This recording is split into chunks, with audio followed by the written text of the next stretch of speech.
Stephen King once wrote that nightmares exist outside of logic, and there's little fun to be had in explanations. They're antithetical to the poetry of fear. In a horror story, the victim keeps asking why, but there can be no explanation, and there shouldn't be one. The unanswered mystery is what stays with us the longest, and it's what we'll remember in the end. My name is Alan Wake. I'm a writer.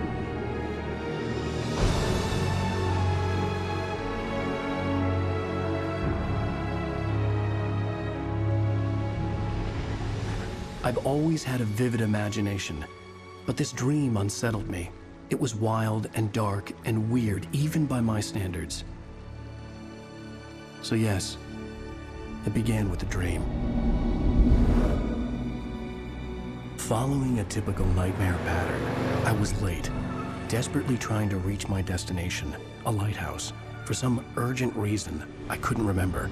I'd been driving too fast down a coastal road to get there.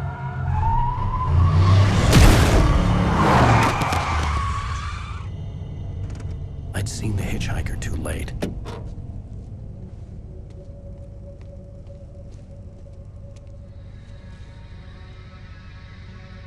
He was dead.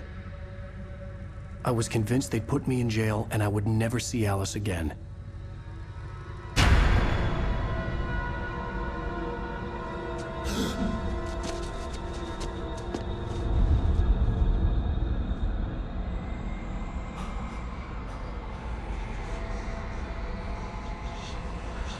Suddenly, his body was gone. I was in shock from the crash. I could hardly stay on my feet.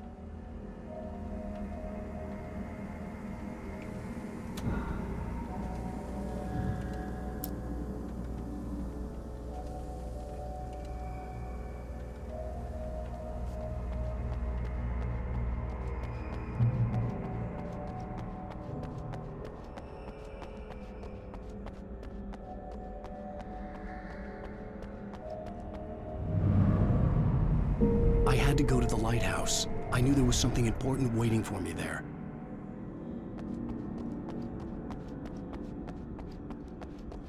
The bridge had collapsed. I'd have to find another way to the lighthouse.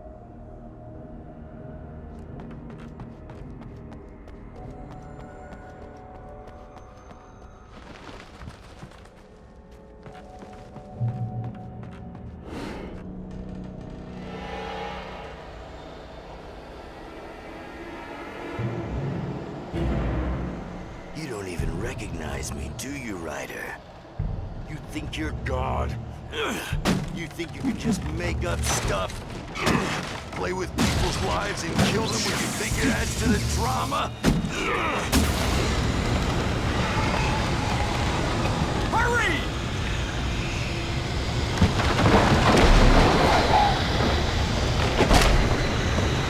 Wait, it's me! I'm Stuart, remember? Quickly, get inside! There's no time to lose!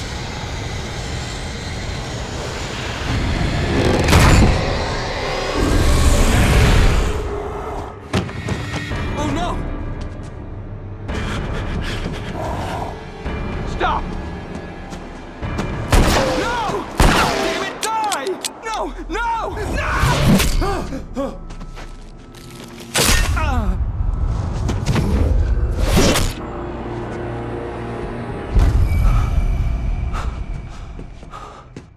I was trapped. There was no way out.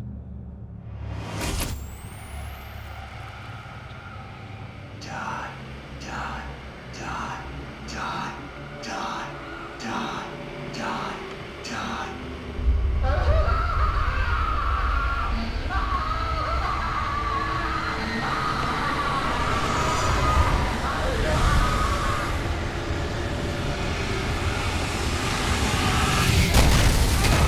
The cabin was a death trap. I had to get out.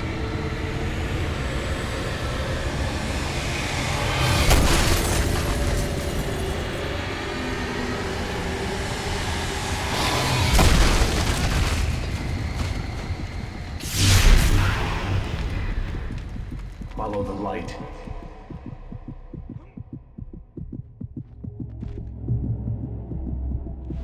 You are hurt. You should go into the light. You are only safe there.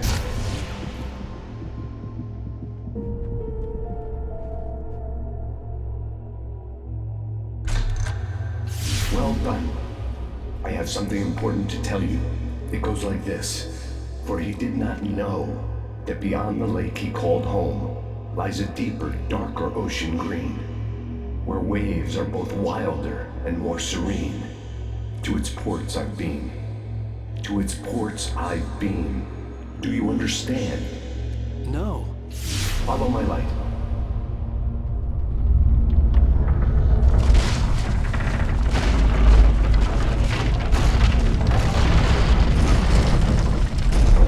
I entered your dream to teach you. The darkness is dangerous. It's sleeping now. When it feels you coming, it will wake up. There's no time. I can only show you the most important thing. The hitchhiker has been taken over by the dark presence. You can't hurt him now. The darkness protects him from all harm. Only light can drive the darkness away and make him vulnerable again. Here, take the light. Turn your flashlight toward him and burn the darkness away.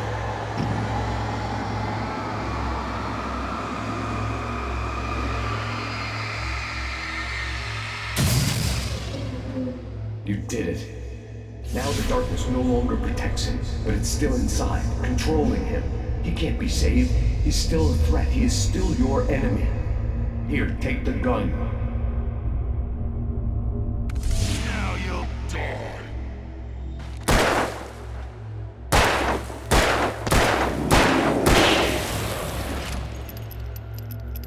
Good. You've done well. Remember what I've taught you. That is all. I will give you back your dream now. In the nightmare, a terrible darkness was taking over the world. The lighthouse was the last safe place on Earth.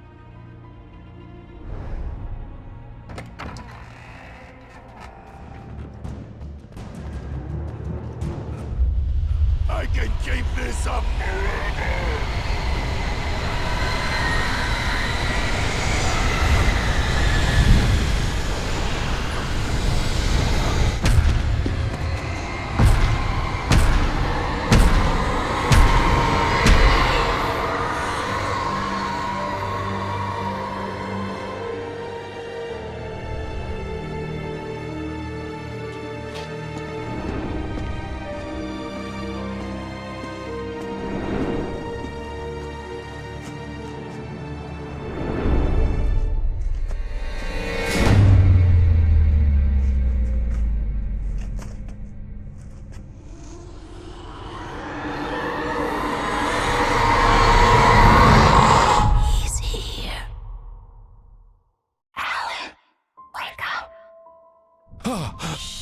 Baby, just another nightmare. Everything's fine. You dozed off. Right. Anything more than dozed off would be news for everyone. Cheer up, handsome. We're here.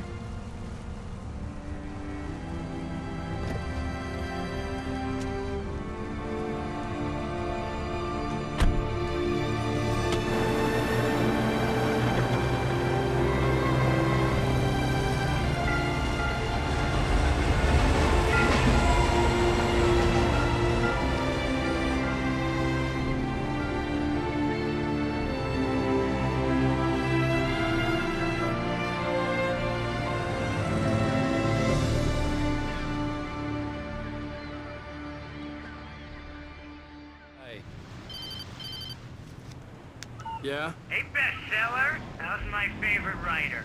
Are you there yet? Barry. Yeah. We just got here. Are the locals giving you trouble? Just say the word and I'll hop on a plane and come make sure that you're left alone, Al. No, Barry, we're fine. Great, great. Just want to make sure you can relax and recharge. So, how is the place? Has it gotten your creative juices flowing? Barry, we're just settling in. Okay, Al. I'll call back later to make sure you're doing okay. And you call me if there's a problem, okay? Okay. I'm just looking out for you, buddy. Talk to you later. I love you too, Barry.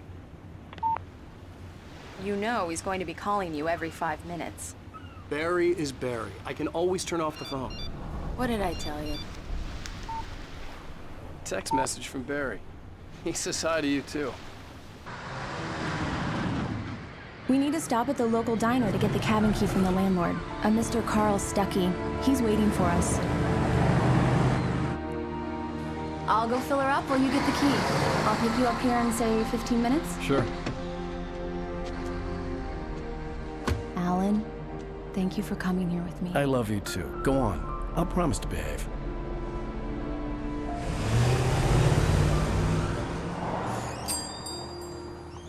I'd forgotten there were still places like this. Towns where everybody knew everybody. Welcome to the Oh Dear Diner. Hi, I was wondering if you could help me. I'm looking for... Mr. Wake. Alan Wake. Oh, God! I am your biggest fan. I know people say that all the time, but I really am. I'm glad to hear that. Rose. Rose, I'm looking for Mr. Stuckey. Carl Stuckey? Carl? Oh, of course, Mr. Wake. He must have gone to visit the restroom. He'll be back in a moment. Don't go in there, young man. You can hurt yourself in the dark. I think I can handle it, ma'am. I didn't want to wait. I wanted to find don't wanna Stuckey, die, to get the do key you? and get out as soon as Worse. possible. The waitress was giving me a headache. But he didn't Overeager listen. fans always did.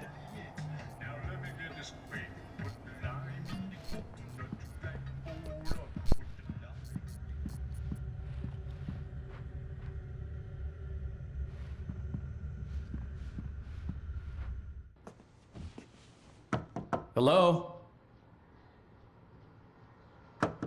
Mr. Stuckey? Carl couldn't make it. Unfortunately, he was taken ill. But I have the key for you and instructions on how to get to the lake. Okay. I wish you a good stay in my cabin. I'll come by later to check how you've settled in. And to meet your wife. I insist. Thanks.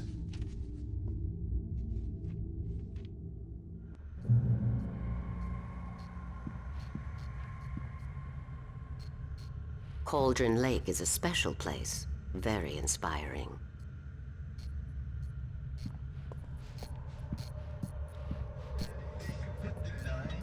You got lucky this time, young man. You can hurt yourself in the dark. This really ought to be fixed, and then I must remind Sarah to change the lights at the station. It's been too long already. Bye, Mr. Wake.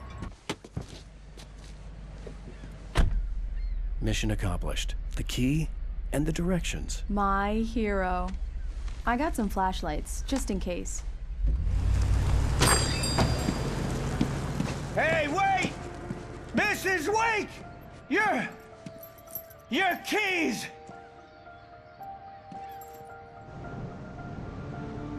That diner was a real nut house.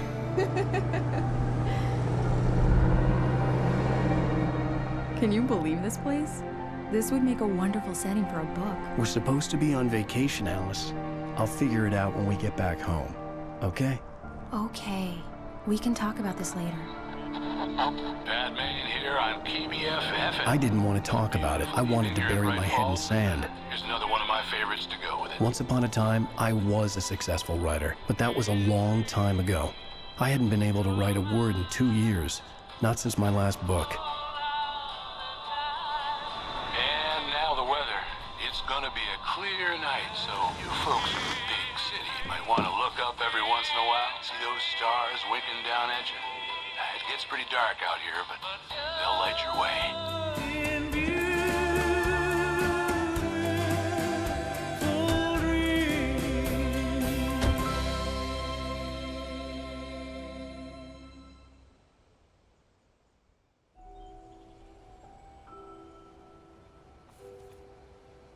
Wow. It's gorgeous, Alan. It's something, all right. Don't worry, honey. I'll get you inside safe and sound before it gets dark. And I've got the flashlight. I know. I'm okay. Alice had a phobia. The fear of darkness. I wanted to make sure we were inside with the lights on before sunset. The lights are on! Good work, honey. I'll freshen up a bit and start settling in. Okay, I'll look around a bit. Sure thing! Have fun!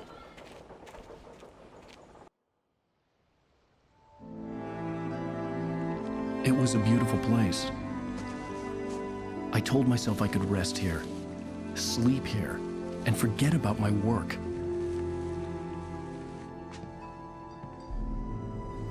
I thought we could be happy here. Well, hello there. I'm not the surprise. It's in the study. Go take a look. Okay. Surprise! Alice? What is this? I guess I have a small confession to make. I thought maybe you could write here that a change of scenery would get you past... Damn it, Alice, everyone keeps... Hey, just hear me out. There's a local doctor, Dr. Hartman. I read a book of his. He has a private clinic here. He specializes in helping artists. So now you want to get me committed? No, it's not like that. That's not... Alan? Alan? Just don't! I don't want to hear it! God damn it, Alice! God damn it! I knew she wouldn't follow me in the dark. I needed some time alone to think things through.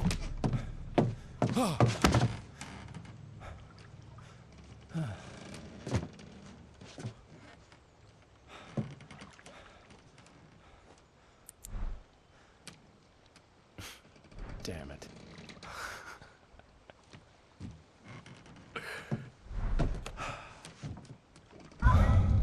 Alice? Alice? Alice! The cabin had gone dark. All the lights were out.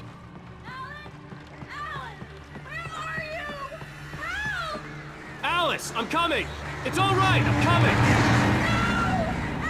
What the hell?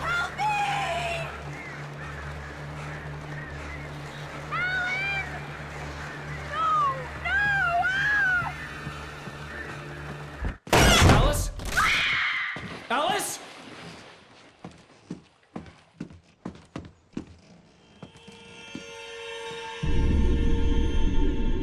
Oh no!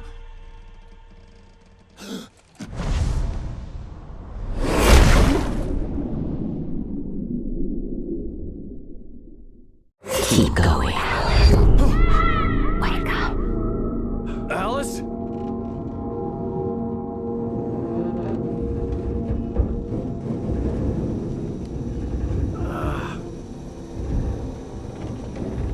Waking up in the crashed car felt like I had woken from one nightmare and entered another. I couldn't remember how I got there. All I knew was that something terrible had happened to Alice. The phone was dead. I'd have to find help on foot.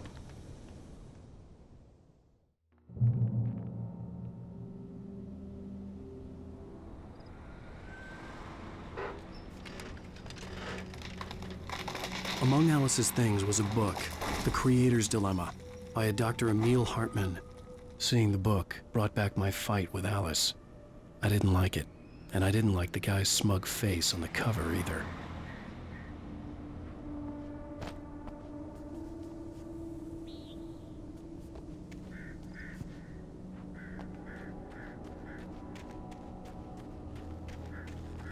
The gas station was my best bet. They'd have a phone I could use. It looked like a long hike through the forest to get there.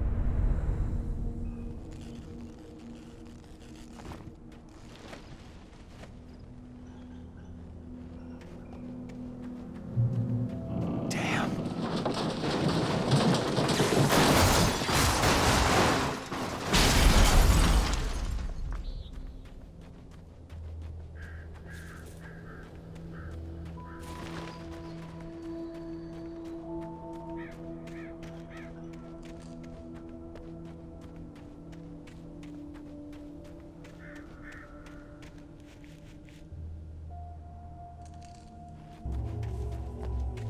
Hello?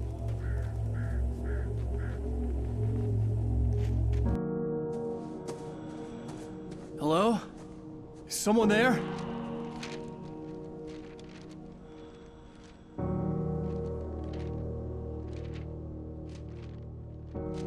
The loose sheets of paper were pages from a manuscript entitled Departure. That was the name I planned to use for the next novel I had never gotten started. I was named the author. I hadn't written it. I couldn't remember writing it. In the scene on the page, the hero was attacked by an axe murderer in the woods at night. Please! I've been in an accident! Hey! Hey, you! Phil! There's been an accident. I need help. Listen, Deposit. I need to... Premium cabins for rent in... Oh, hell. Carl Stuckey. Pleased to meet you. Non-refundable reservation deposit required. Fair and square.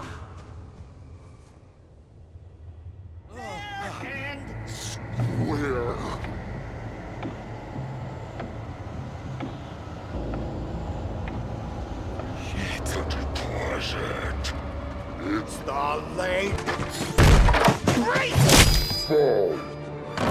I had to figure a way out of this. Any second now, and Stuckey would be knocking on the door with his axe like Nicholson in The Shining.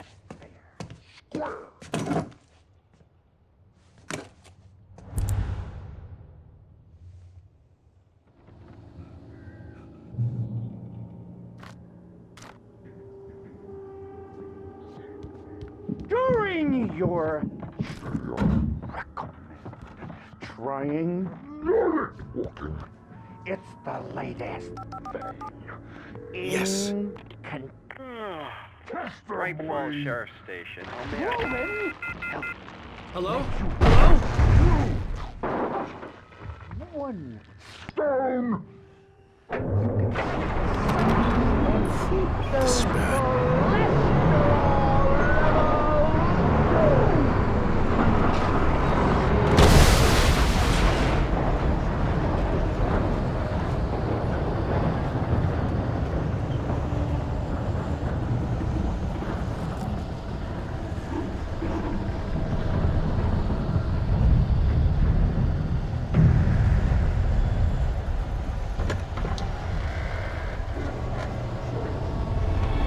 More of them.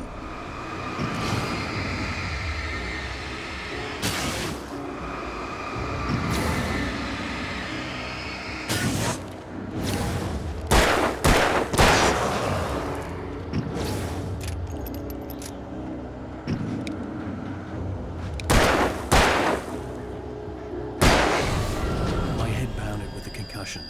I'd never fired a gun outside a shooting range, and now I just killed someone. Or something. There were no bodies. They just disappeared. If I was dreaming, it felt real enough to make me sick. That red car! You should always win. Professional!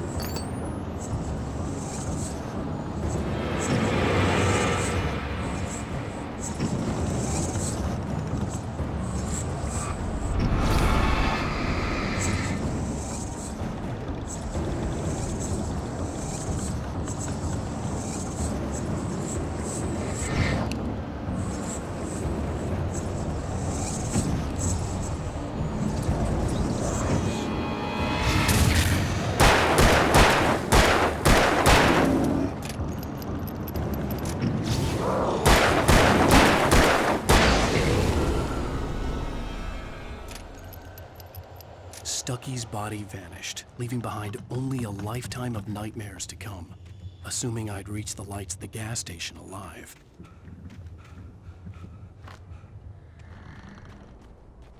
After the insanity I had just experienced in the darkness, the lights of the gas station felt comforting. At least for a moment, the sane world reasserted itself.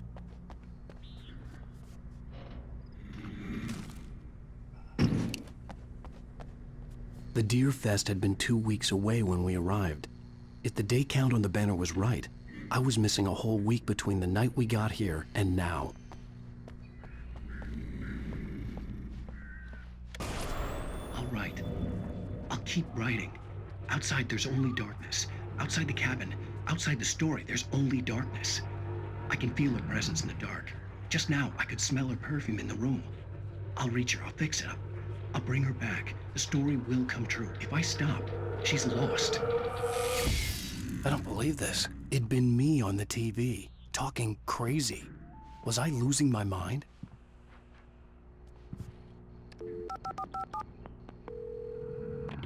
Great Falls Sheriff Station.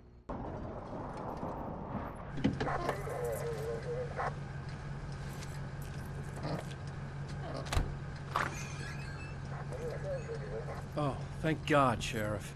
Sheriff Sarah Breaker.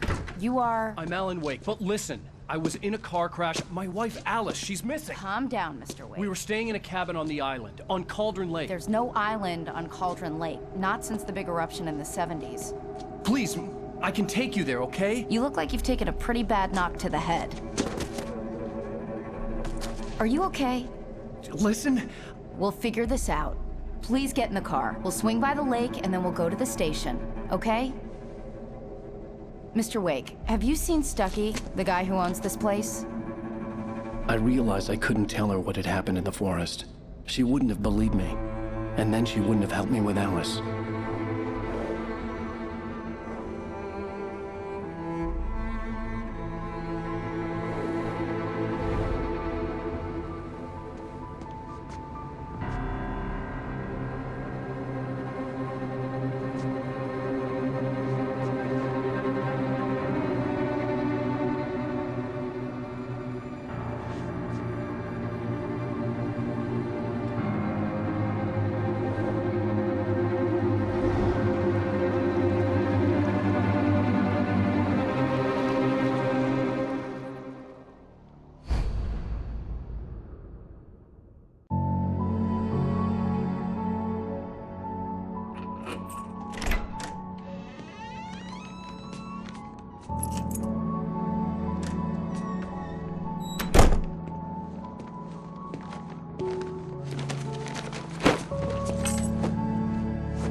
Honey, I'm home.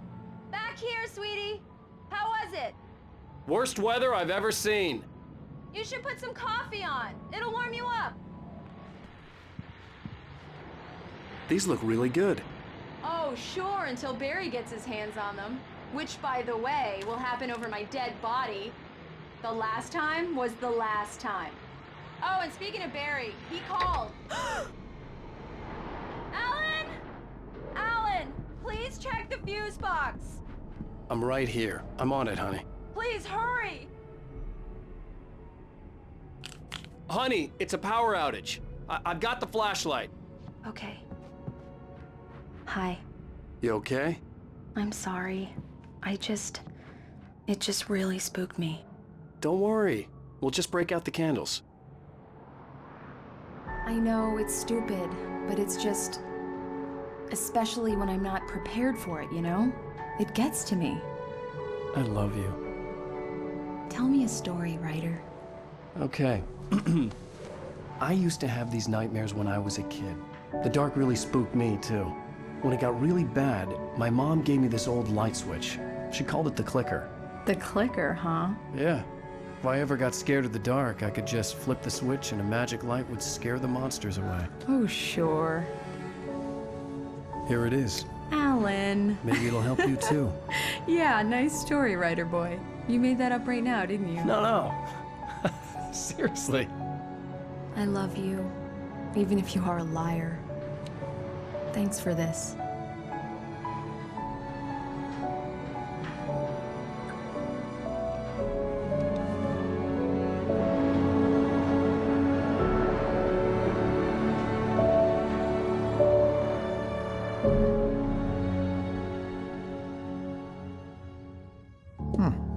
How do you feel, Mr. Wake?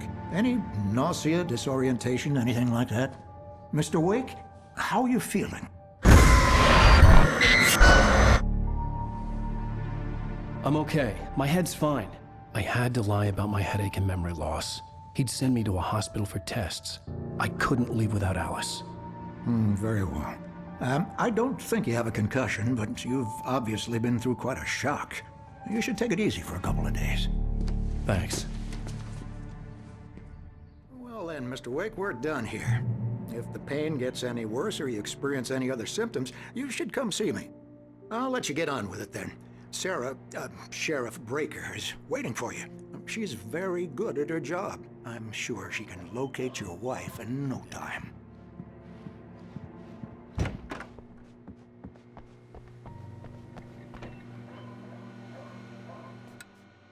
Thank you for testing the lights, Miss Weaver. Everything seems to be fine. I don't have the luxury of being complacent, Deputy Grant. The bulbs will need changing soon. You can't change them in the dark. I'll be sure to take care of it, Miss Weaver. Have a nice day now. Very good. I'll come back later on to remind you, just in case. Mr. Wake, the sheriff is waiting for you in her office down the corridor. That was Cynthia Weaver. I guess you can call her the town eccentric. She used to be the editor of the local newspaper, but she's focused on, other things these days. She'd fit right in where I come from. As you can see, she's a little obsessed with maintaining the light bulbs of the whole town, refuses to step on shadows, things like that. Back in her day, she wrote about all sorts of weird things in the paper. Bright Falls has a colorful history. Of course, what small town hasn't? Come in, Mr. Wake. Your phone's on the desk. The battery was dead. It's charged now.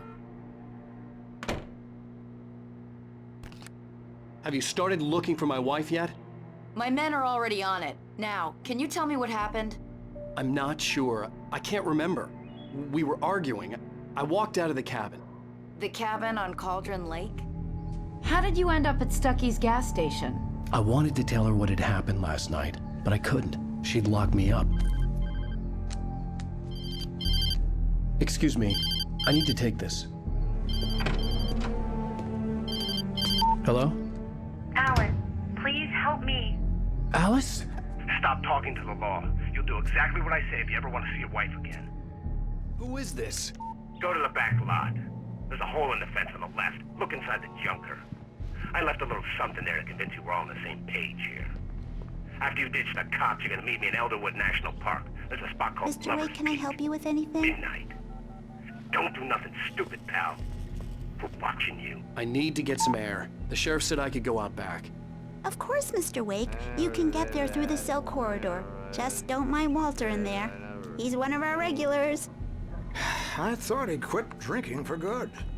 Oh. Hey, mister! Hey, can you turn the lights on? The deputies, they don't understand. They won't listen to me. I need it to be bright in here. Thank you, man, thank you. Hey, you're all right. You're a good guy. Don't let anybody tell you different. You know, I shouldn't even be in here. The cops, they got it all wrong. See, sure, I beat him up, but I wasn't drunk. I mean, I wasn't drunk at the time. I only got drunk afterward. Okay, listen, you gotta listen carefully now. Here's the kicker. That wasn't Danny. No, sir. It only looked like him. You wanna know who it really was? I'll tell you who it really was. It was a goddamn space alien! I know it sounds like something a drunk would say, but believe me, I wasn't drunk then.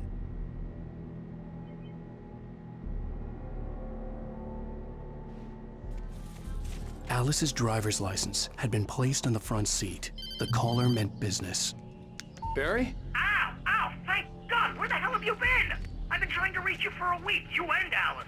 I've been worried sick. I flew out yesterday. I'm here in Bright Falls. Barry, listen to me. I'm at the sheriff's station. Come and get me. I can't talk now. Al, what the hell is going on? I had to get the sheriff to let me go. I needed to get to Elderwood National Park to meet Alice's kidnappers. Are you feeling any better, Mr. Wake? I'd like to leave. Am I free to go? Well, we still need to talk about... Am I under arrest?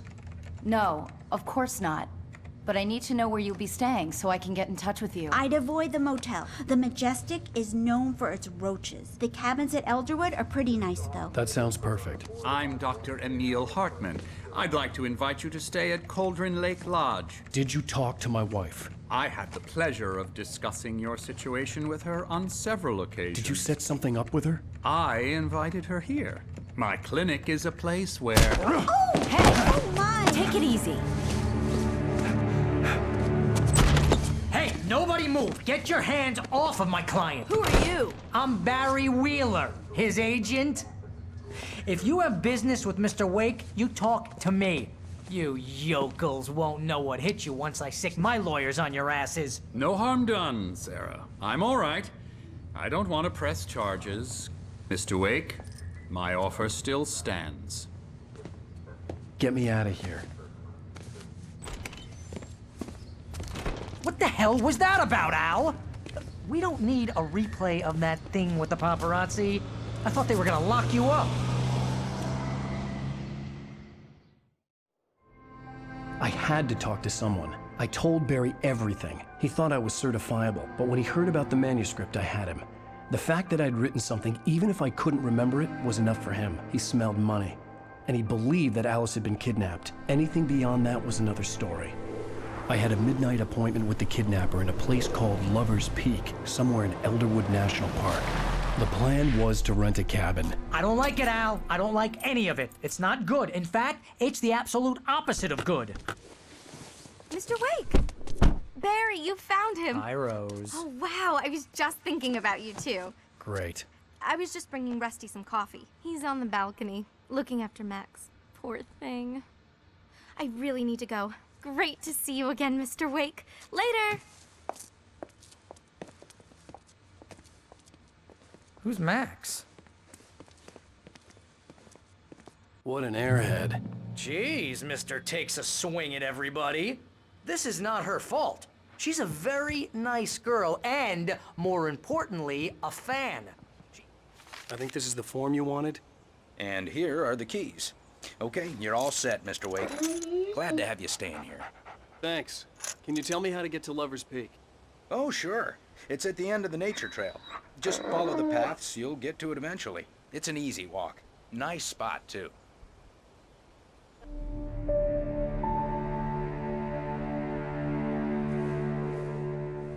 That's just crazy talk, Al. Al? Al? We should go to the sheriff or call the FBI. Damn it, Barry, they'll kill her!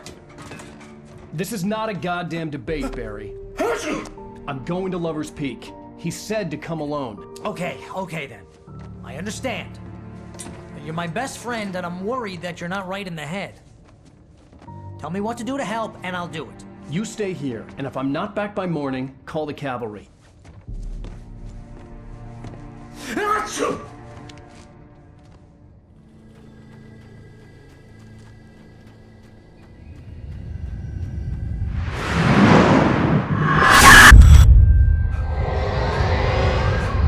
The vision left me weak. This was no head injury.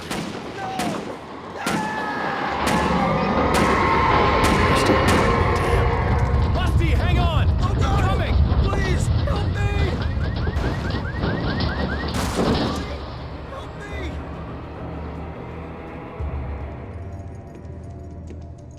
Mr. Wake? Oh, hell. It happened just the way it was on that page. I found. Came true. It knew. So dark. It'll come back for me. You must... The lights. In the office. I have the key. Okay, Rusty. Hang on. I'll be right back.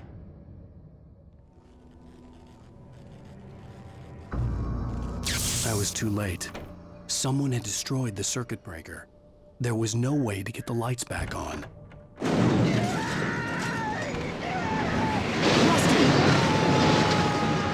Rusty!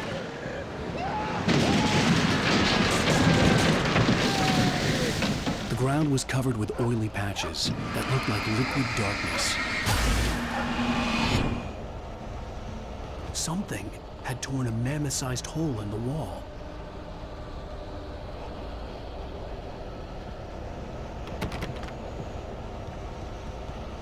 Please don't feed the animals.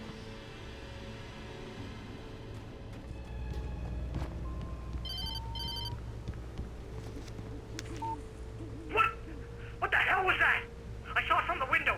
I saw something. Forget about it, Barry. It's just me going crazy. Oh, jeez. Oh, jeez. You're not crazy. I wish you were crazy, but you're not crazy. Ow, be careful. Stay in the cabin. Don't open the door for anyone. I mean it.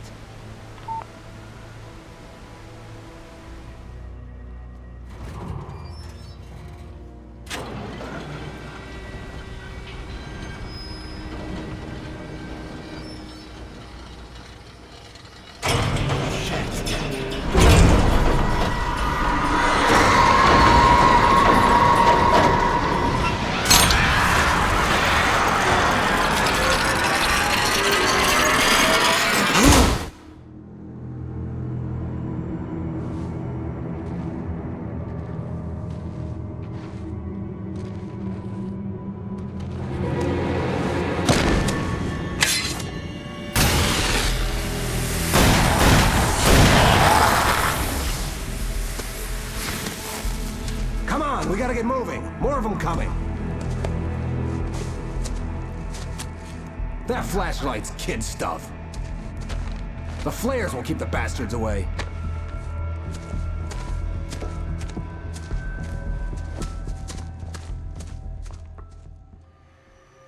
You can see them too? Hell, of course I see them. Come on, we gotta move. Why? Because that's the way the story goes. Yeah, but... Let's move! Let's cut the act now. Where's my wife? I knew you were gonna say that. I read it all before. You're a hell of a writer. Congratulations. You're gonna bring about something glorious and terrible once we get you some proper editorial control. What the hell are you talking about? Where's Alice? I want the entire manuscript, or she's gonna suffer bad. You touch her out.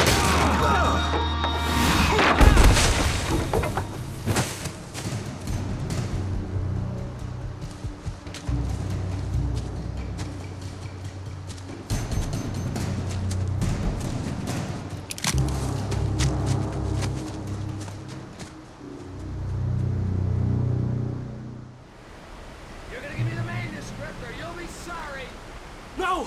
Come back here! I swear I'll kill you if you hurt Alice! Do you hear me? Come back here! He had Alice, and he wanted the manuscript because he thought it held some magical power. But I had no manuscript to give him. I had to get back to Barry and figure out my next move.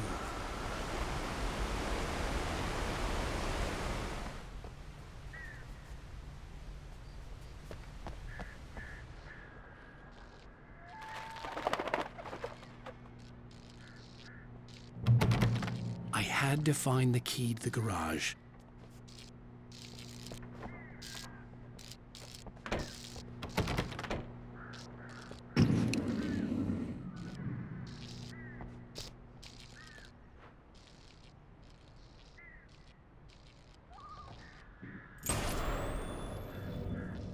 A story is not a machine that does what you tell it. A story is a beast with a life of its own. You can create it, shape it, but as the story grows, it starts wanting things of its own. Change one thing and you set off a chain reaction of events that spreads through the whole thing. The characters have to be true to themselves. The events need to follow a logic that fits the story. A single flaw and the magic is gone. The story dies. Alice dies.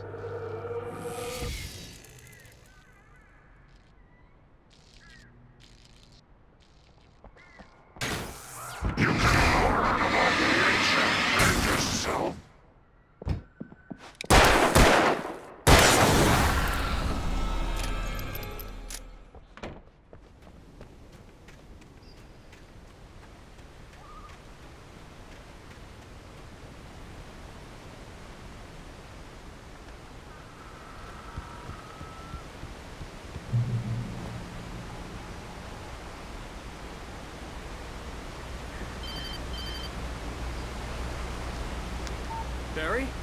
Ow! The porch is covered with birds. They've got all Hitchcock on me. Stay out of sight. I'm on my way. Don't open the door. What, am I crazy? Stay hidden. I'll be there soon. Just make sure you keep the lights on.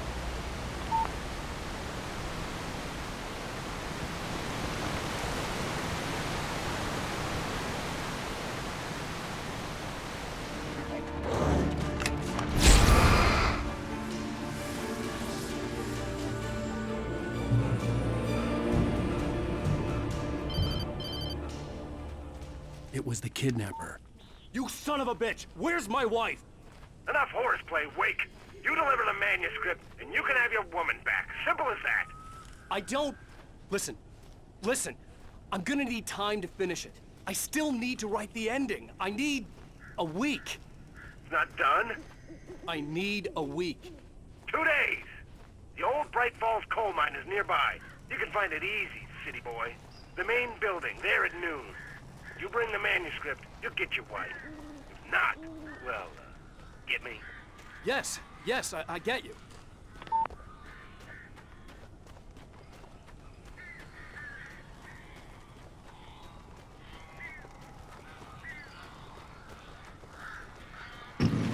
Barry had talked about birds over the phone.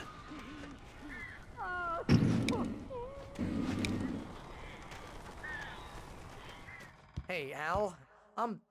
I'm sorry for thinking you were having a psychotic episode, man. I sent Barry to the town to ask around about a man fitting the kidnapper's description. He'd go through the archives of the local paper. Perhaps he could learn something. Anything about the island and the cabin that had disappeared. The man wanted a manuscript. I had to try to write him one to get Alice back.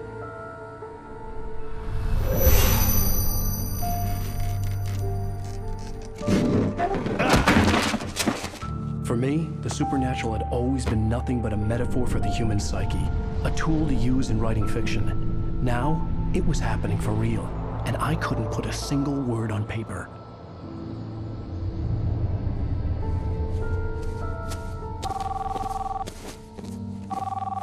Barry Wheeler speaking. This is Rose. Rose? I found Mr. Wake's pages. Oh, you sweet, brilliant girl. Could you and Mr. Wake come get them? I live in the trailer park outside the town. We'll be there in less than an hour. I know. See you soon.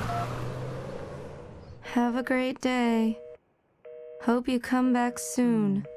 Welcome to the Oh Dear Diner. Good girl.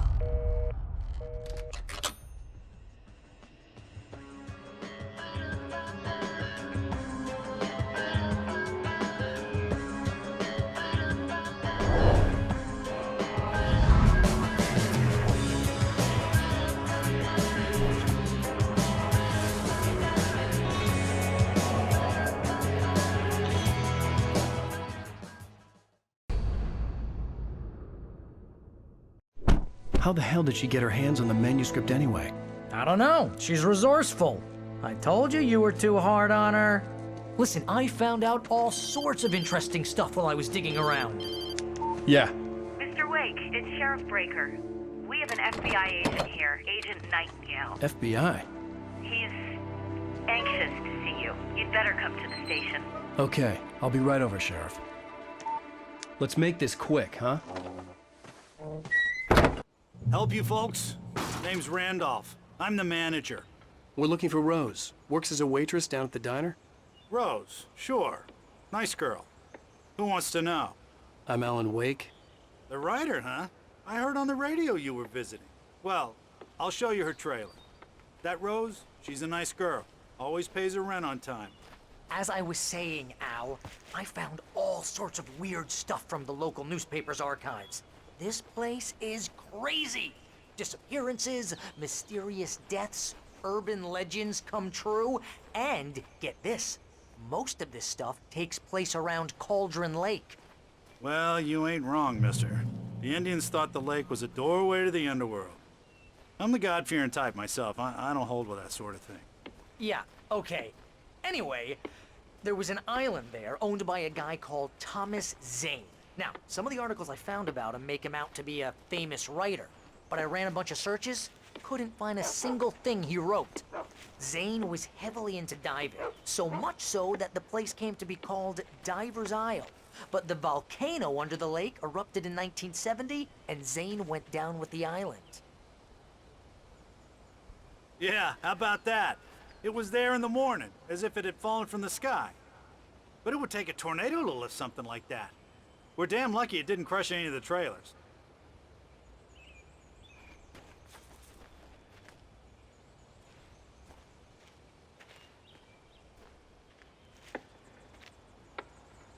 It gets better. A local girl, Barbara Jagger, drowned in Cauldron Lake just a week earlier. They were lovers. Sure, Jagger's a local spook story. The Scratching Hag comes for you in the dark. Childish stuff like that. Anyway, Al, I'm just getting to the best part. All of the articles about this stuff were written by Cynthia Weaver. I asked around, and she's that crazy bag lady you met. What, the lamp lady? She can be a little loopy, but she's not homeless or anything. Yeah, anyway, she knew both Jagger and Zane before they both died, and she had some kind of a breakdown.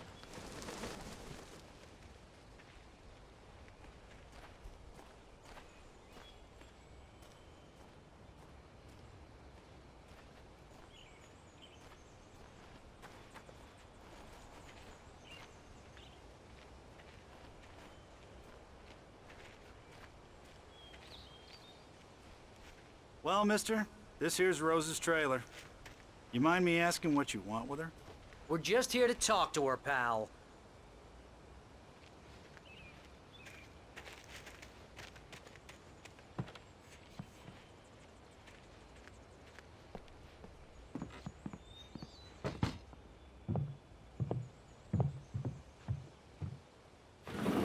Welcome to... Oh dear, Mr. Wake. I'm so glad you're here. Rose, you have my manuscript? Oh. Oh yes. Yes. Please, come in. Hey, this is really good. Rose, Yes, my manuscript. I really need it. I understand. I know what you need. A muse to inspire you. Oh, for Barry? She doesn't have anything. Yeah, hey, Al? Al, what's... Oh... Barry! What? What?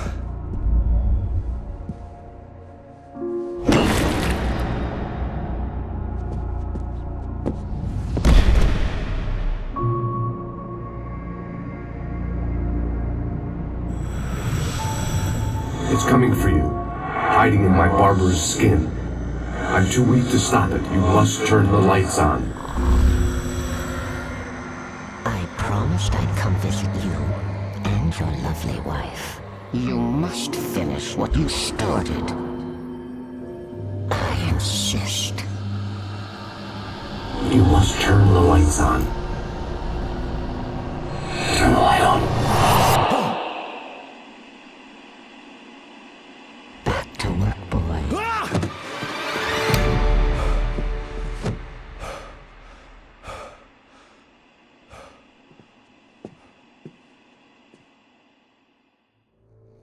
I felt nauseous, hungover. Only anger kept me going. I can't tell reality from dream anymore, but it seems I have an imaginary editor to help me. She's an old woman in a funeral dress. I call her Barbara Jagger. She's very strict. I'm writing faster and faster. My manuscript is being heavily revised. The edits are getting very aggressive, and each day there's less of me and more of her. I hate it, but I know she's right. She promises me I can save Alice this way. She knows more of this than I do. About the complex incantation I'm attempting. About this place. She's worked with another writer under similar circumstances, Thomas Zane. The genre of the story seems to be shifting. It's turning into a horror story. I'm getting close. I can feel it.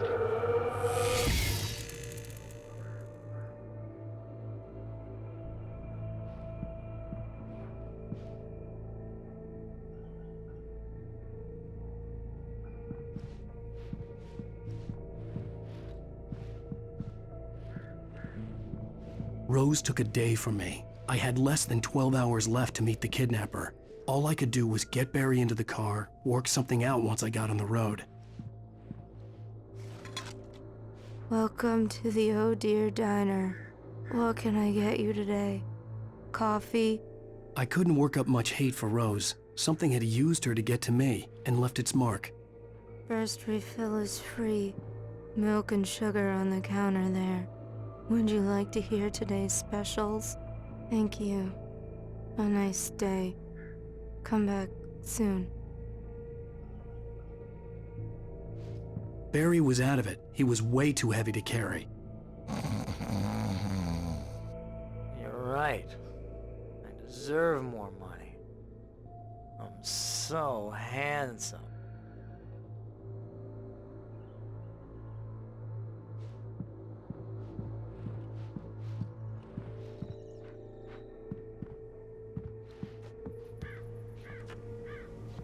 My gun and flashlight were gone.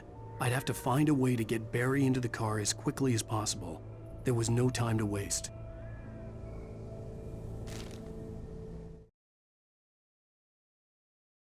Mr. Randolph liked Rose. That little smile she had. How she was still sweet when life had tried so hard to make her bitter. It wasn't any of his business what she did in her trailer. But those strangers, the writer and his smart-ass sidekick, looked like trouble. And they'd been in there for hours, way past her normal bedtime. He reached for the phone and called the sheriff's station.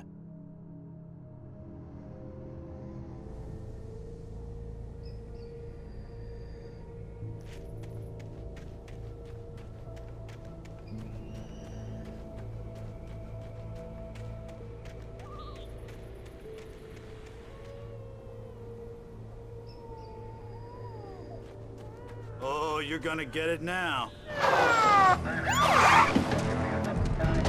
God knows what you've done to that poor girl.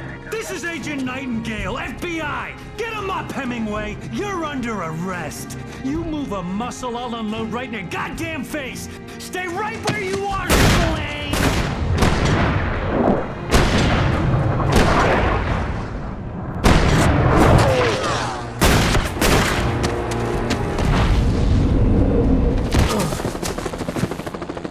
What are? I'm standing right here, you goddamn maniac!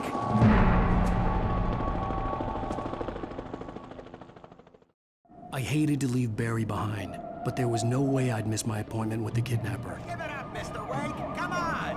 Make it easy on him. Get after it. Don't let him get away. Move it, move it, move it.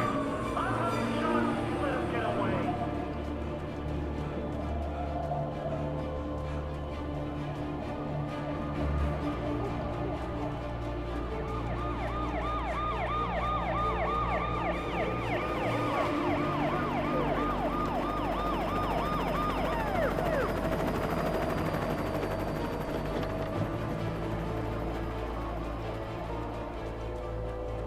There he is!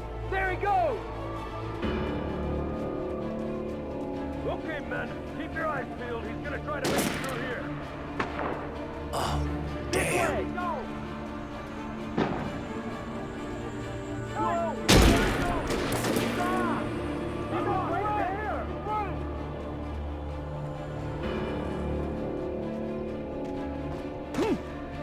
He's gone! Come on, guys. We need to head him off.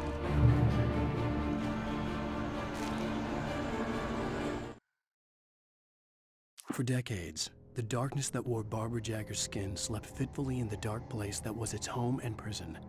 It was hungry and in pain. It dreamed of its nights of glory when the poet's writing had called it from the depths and given it a brief, terrible taste of power and freedom. The rock stars had stirred it from the deep sleep the poet had sunk it back to in the end. When it sensed the writer on the ferry, it opened its eyes.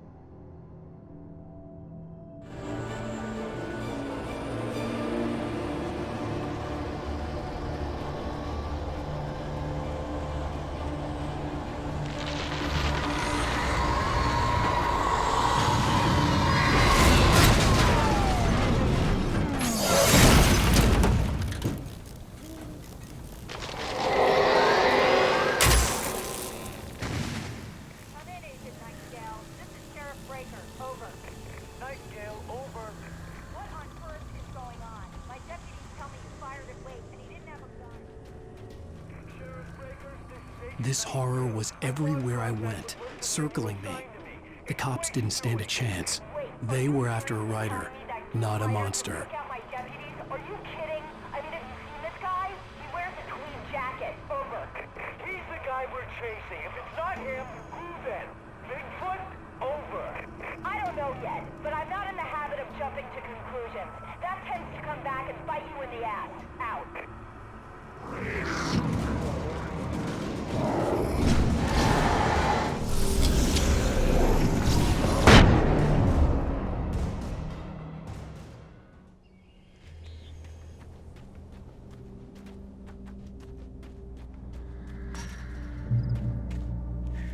hoped Maine could lend me a car to get to the coal mine. Oh, hello, Lorna. What do you have for us? Well, I just don't see why the cops bother with the train. Oh, here's a little surprise.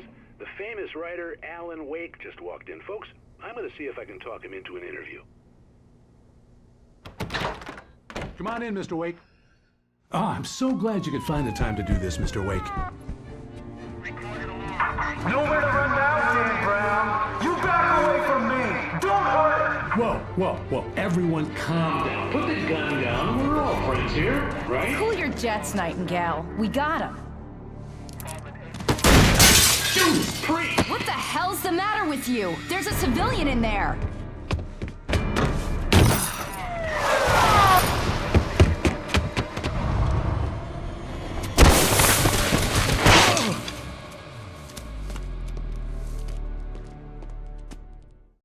I'll get you yet, even if it kills me. You hear me?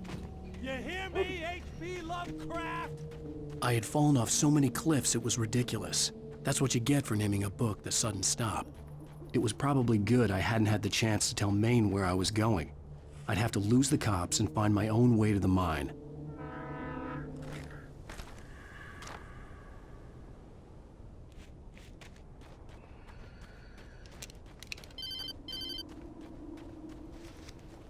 Hello? The most stubborn man I've ever met.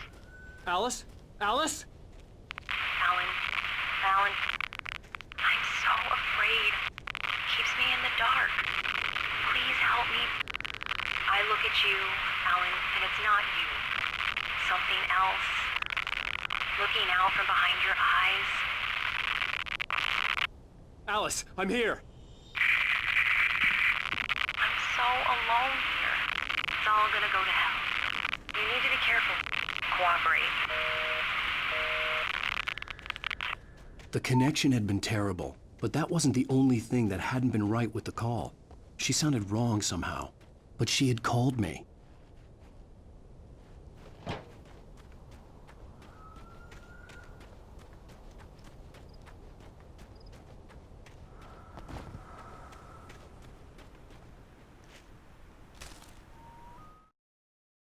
The pipe wrenched itself loose from the bridge's steel framework.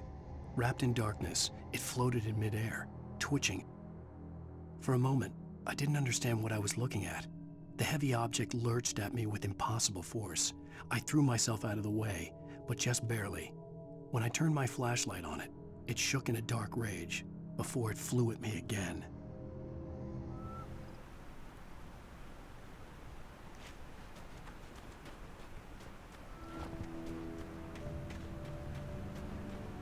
I could see a railway bridge up ahead and a warehouse of some sort on the opposite shore. I hoped I could find a car from there.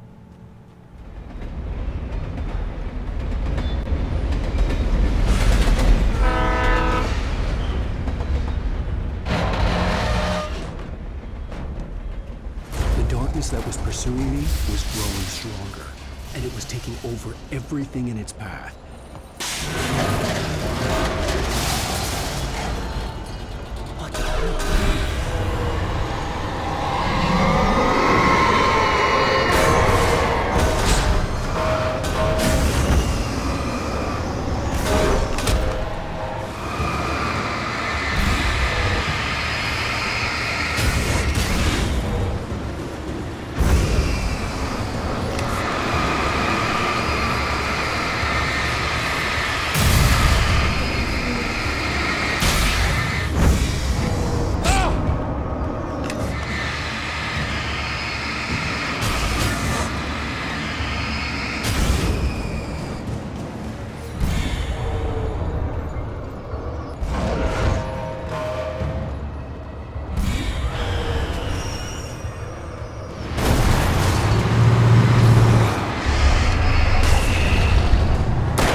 never been this glad to see the sunrise.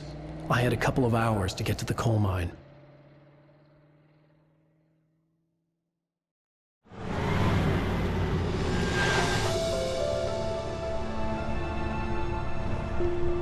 The coal mine wasn't far now.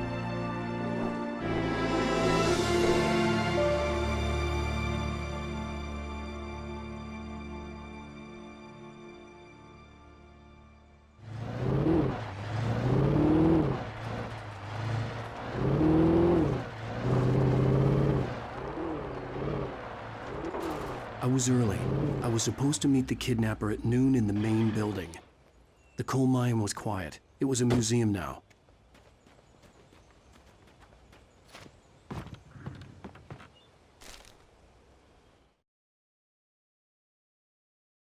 With Nightingale gone and the night wind blowing in through the broken studio window, Maine stared at Sarah. The sheriff looked away. Maine's voice shook with barely controlled anger. That boy's doing more drinking than thinking. I hope you know what you're doing, Sarah. He's got a sickness in his eyes. You take my word for it. He wants Wake for a reason, and it's not for anything good.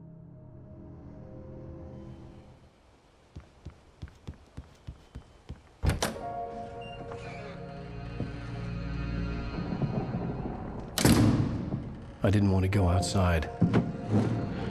Cops had to be looking for me. The noon sun turned the place into a sauna. The day dragged on. Different scenarios ran through my mind. Ways of how I'd torture the kidnapper to get Alice back. Or the different horrible things he could have done to her. I imagined her dead. I had no way of knowing she was still alive. It was killing me. I was running on blind hope.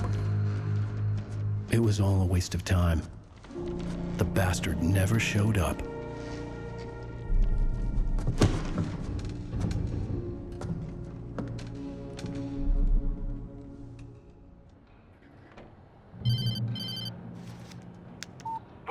Where the hell are you? Change of plans. You know where Mirror Peak is? It's a big mountain north of where you are. You follow the path from the mine, you can't miss it. There's a lookout point there.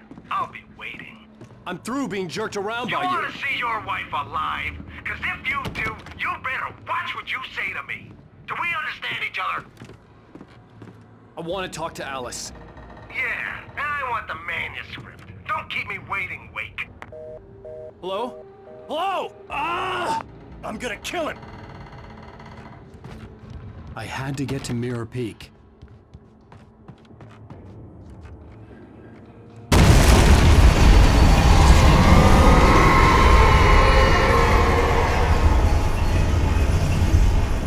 It was close. Maybe closer than ever before.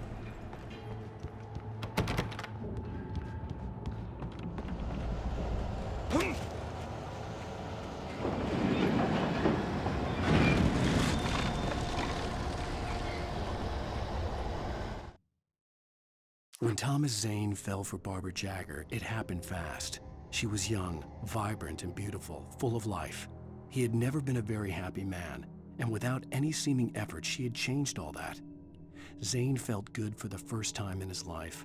Everything she did was another piece of a jigsaw puzzle he hadn't even known he'd been missing. And best of all, she made the words flow, strong and sharp. She was his muse.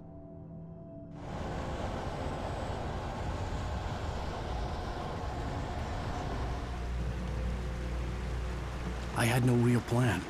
I was going to give the kidnapper all the manuscript pages I had for Alice.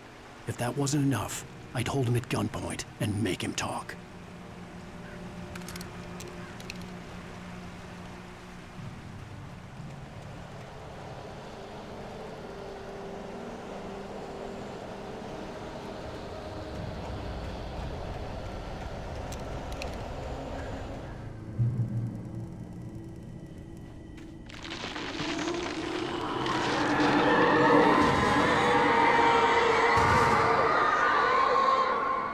The dark presence was moving ahead of me in the same direction I was going. A cold feeling settled itself in the pit of my stomach.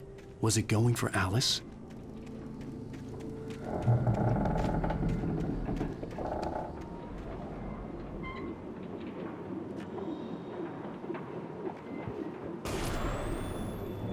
Anything outside of writing is a struggle. I feel ill.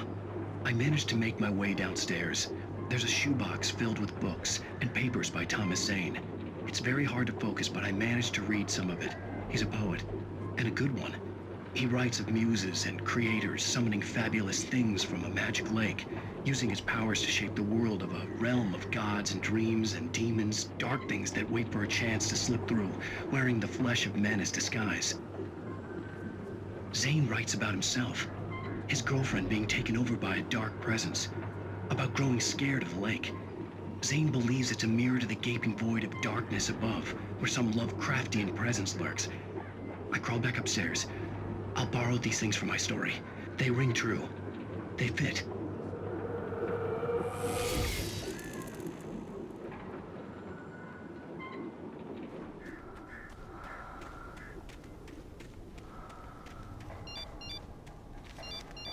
The kidnapper had sent me a text.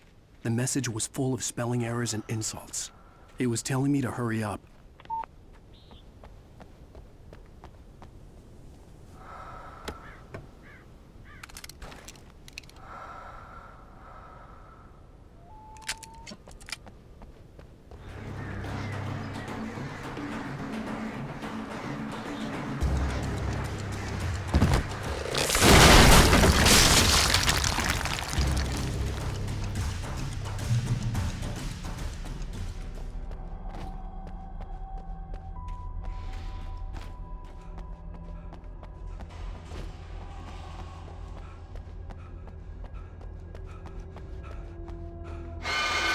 Without warning, the headache stabbed at my brain.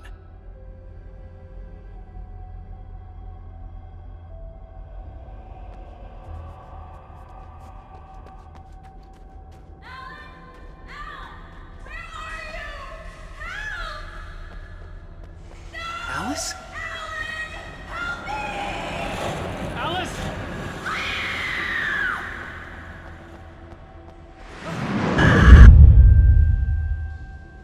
I'm losing it. I gotta get out of here.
I could see Cauldron Lake. I thought I could make out the spot where the island and the cabin had been. There was a light near it. It had to be a boat.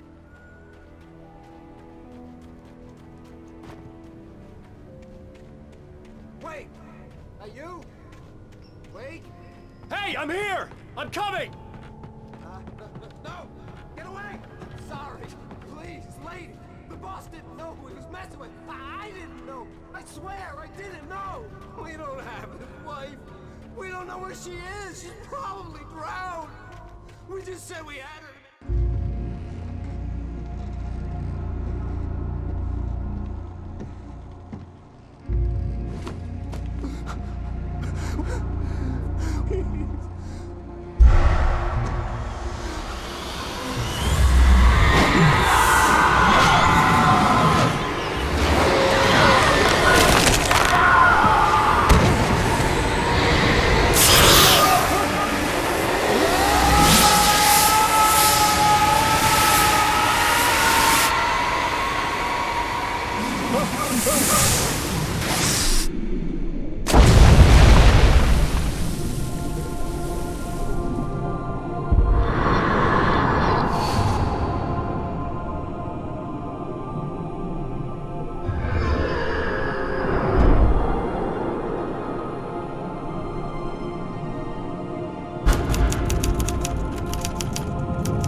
Maybe it was just a nightmare.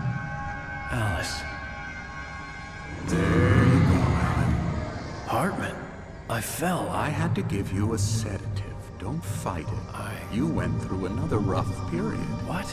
Right now, it's very important that you stay calm. We don't want you to have another episode. You're a patient at my clinic. Have been for a while now. The shock of your wife's death triggered a mental illness. No, you're lying. You're suffering from various symptoms of undifferentiated schizophrenia. Bastard. It's okay, Alan. Just let go.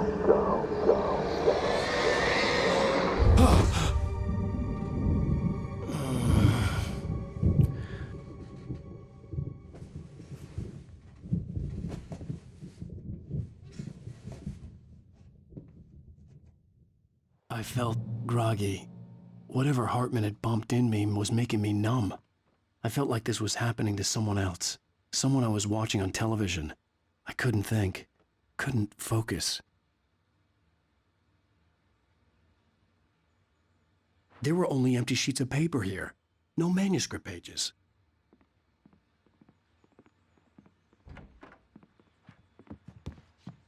The door was locked. I was a prisoner here. Good evening, Alan. Are we feeling better now? Feeling calm? Yeah. I see you brought your pet gorilla with you. So sure, I'm calm. I get the message. Loud and clear. Quite right. That's the spirit. You're being very brave, Alan. I understand you're confused. I would be more concerned if you weren't suspicious of me. I don't blame you for it. Big of you. Now, why don't you come with me? We'll reacquaint you with my clinic and go over everything you might have forgotten. Little walk and some fresh air? Yes, it will do you good.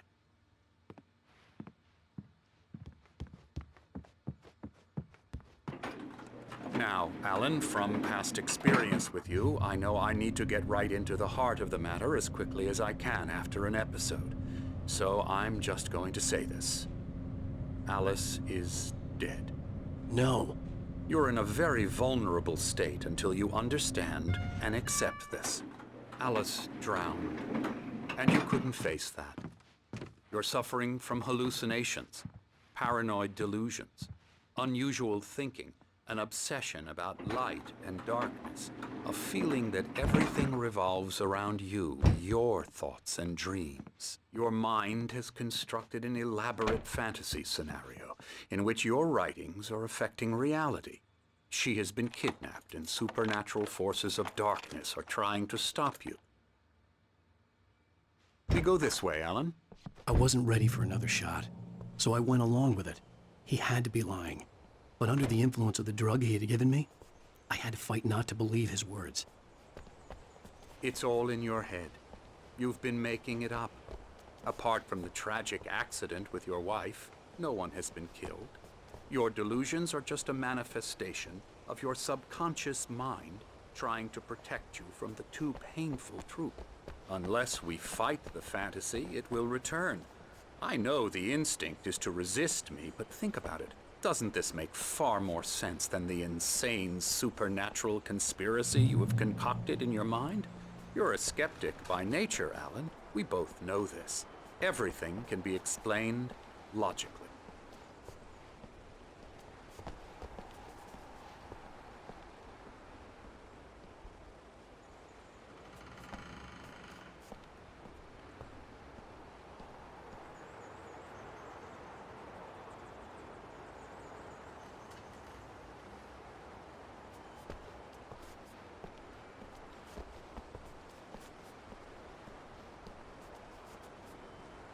I never get tired of this view. Very inspiring, isn't it? Cauldron Lake spread below us. I could see Mirror Peak on the other side of the lake. I thought I could make out the spot where Diver's Isle had been when I arrived with Alice. Now there was nothing but waves. It seems there's a storm coming. Funny, I don't recall there being a mention of that in the weather forecast. Well, no matter. This way. Follow me. Alan, what I'm telling you is good news. Right now we're in control. Every time you have a relapse, it gets more and more difficult to resurface from the dark depths of your imagination. Not surprising, considering your profession. Imagination is what you work with. After all your nightmares, this should come as an immense relief to you. If it doesn't, why is that? Because I'm lying? Or because you don't want to admit that you're not well? It's very natural for you to think of me as your enemy. It's part of the illness. I let him talk. Hartman obviously loved his own voice. His words echoed madly inside my head. But I can't I dug my nails into the myself. palms of my hands to stay You focused. need to work with me. Once you accept that, we can begin the journey towards your recovery. Come along. Let's go inside.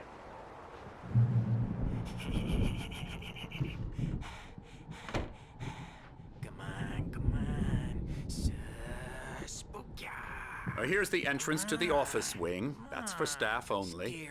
You were impressed by my trophies when you first arrived here. I do love to hunt. The great outdoors, man versus nature. It's wonderful stuff.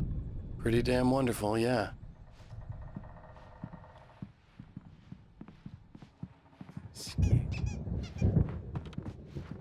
My rheumatism's killing me. There's a storm coming. Oh, what a storm. I hope it wipes this place off the face of the earth. And these two are the Anderson brothers, Odin and Thor. They had a, how should I put this, a heavy metal band in the 70s and 80s called Old Gods of Asgard. They even adopted new first names to complete the image of Viking gods. After the band broke up, they lived on a farm nearby. They are, well, in advanced stages of dementia. They're well cared for, TLC and all that. There's nothing more that can be done. I'm afraid that the rock and roll lifestyle has left its mark. Oh, that won't do. I'm so sorry to cut this short for now, Alan. The power has been acting up. I'd better go check on it. We'll continue this soon. Meanwhile, when you feel up to it, return to your room and try to write. It really is for the best. Don't you think? I'd like to bash his head in with a hammer. Oh, he'd love to fish out our secrets, but he has no clue. He's not crazy enough. Not crazy like us, Sonny. Yeah! Being crazy's a requirement, Sonny. Who else could understand the world when it's like this? It takes crazy to know crazy. That's the sanest thing I've heard in a while. Zane! You're all right, Tom. Hey, we like him, don't we, bro? He's got to go to the farm. The Anderson farm. Valhalla! We wrote it all down, lest we'd forget. A crash course. All you need to know to get your head right. You need to find the message. Here, Sonny, here's something for you. Gave me a rash, but I kept it safe from these bastards.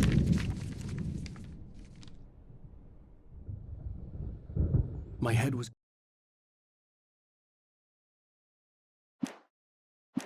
clearing up, or according to Hartman, I was sinking back into the fantasy. I was convinced he was lying to me about everything. Crazy or not, the Andersons made more sense. Tom, you got any booze on you? Yeah, no. We have a stash of the special stuff at the farm. Our own formula. Local ingredients. Medicine clears your head right up. Makes you remember like moonbeams on the brain. Oh, I just noticed. Leather patches on the elbows? That's not very rock and roll. Tom just lost is all. Baba Yaga got to him too, the damn witch. She used us all. Taken from all of us. Took my thunder, the witch. And my ravens. What were they? Memory and thought, the hag. She took something from you too, didn't she? That's what she does. We're better off. This place, the lake, it gives you power. If you're a creator, an artist, God. Nightmare shifted in their sleep in the darkness of the lake. Yeah, that's the one. She makes sure it comes out twisted and raw. Just ask the lamp lady. She knows what happened to that other writer. She's been using you, boy, and you let her. You went and opened the door for her, didn't you? Now, it was already open a crack. And whose fault is that? We're morally corrupt, disease-ridden, old and stupid. Doesn't mean he had to open it all the way, goddammit.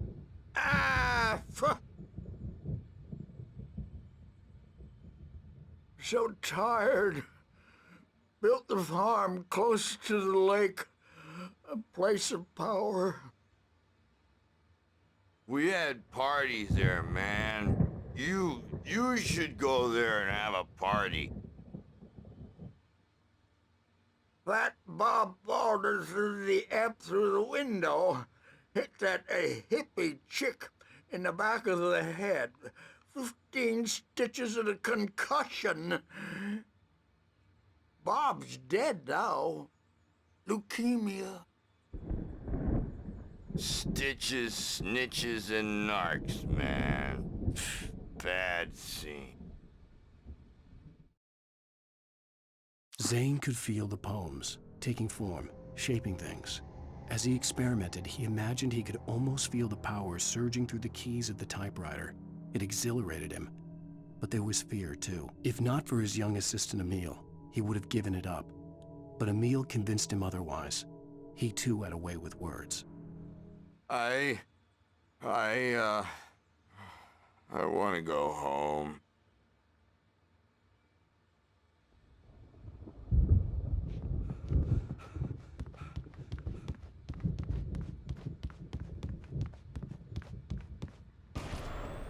Something's wrong. I'm not myself. It's hard to think that there's a shadow inside my head. I can only focus on writing. Everything else is a blur. I'm trapped in this cabin. Have been for days, but it's always dark outside. My editor is real. I saw her again. She's not human. It's not human. A dark presence is wearing the old woman's face. She was covered in clinging shadows. There's a hole in her chest where her heart should be. I think I've made a horrible mistake. I don't think I'm any closer to saving Alice.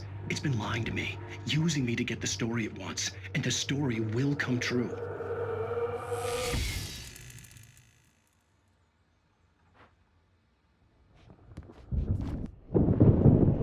The white glare of the blank page in front of me hurt my eyes.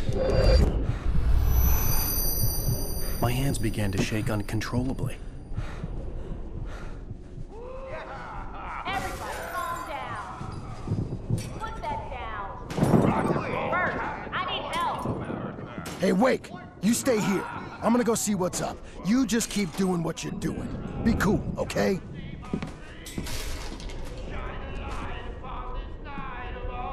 I didn't know what the chaos was all about, but it could be my only chance of getting out of here.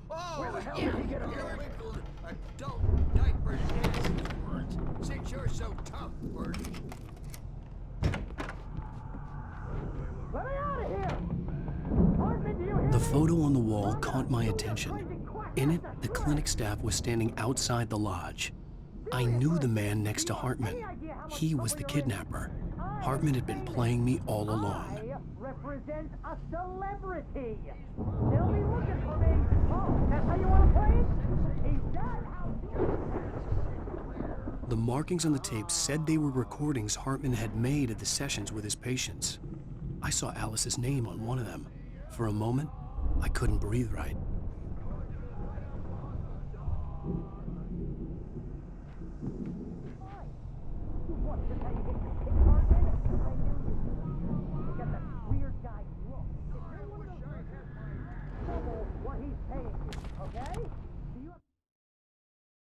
Hartman wasn't happy. Mott could see it in his eyes. He quickly lowered his own. He had made a mess of it, and he knew it. The shame of failure was hard to bear. He hadn't expected Wake to say he needed more time. and he blurted out 2 days, less than Wake had asked for to show him who was in charge. But that wasn't part of Hartman's plan. How much I make as an agent of a best-selling writer? Now, Mrs. Wake, can you tell me about Alan's problems? He's more and more out of control all the time. The parties, he's so angry all the time. He's getting violent. Do you mean with you? No, not with me. No, never. Sometimes I almost wish Alan would take a swing at me, because at least that'd lead to a conversation he couldn't just march out of. But no. Alan doesn't really sleep. And the work, well, he's not writing at all. He sits there for hours and just gets more and more frustrated. And I can't talk to him. Yes. Tell me, Mrs. Wake. What would you say to him if he'd listen? I don't know. I want to say, I look at you, and it's not you. Just some stranger who resembles you. Looking out from behind your eyes. And I don't like that guy much.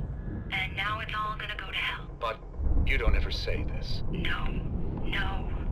I've tried, but he's not listening. He's too deep in his own problems, always going on about something else. I'm so afraid I'm gonna lose him, and we're not even talking anymore. He doesn't let me in anymore. He just keeps me in the dark. I'm so alone here, even when he's home. Please help me, Doctor, because I'm at my wit's end. Well, if you can just get him here, I'll absolutely do my very best. Yeah, but Doctor, you need to be careful with him. He's not just going to listen to you and cooperate. He's the most stubborn man I've ever met. Well, I'll be sure to bear that in mind. Hearing her voice, what she was saying made me happy and sick and guilty all at once. Worst of all, I recognized the words. The phone call from her. It had been a cut-up of this. Just a recording.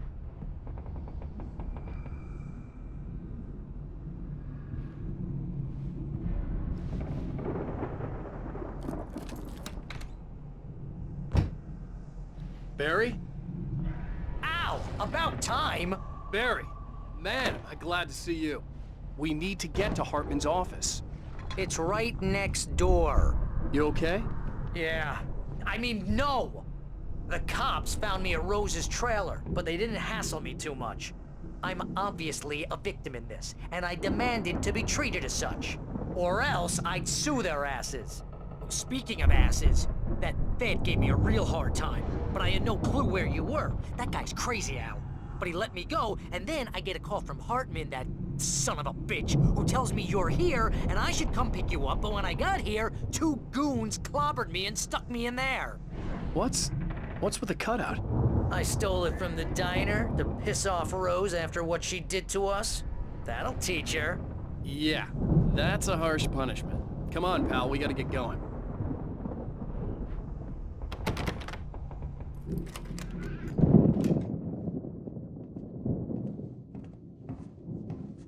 These were all the pages I had on me. And more.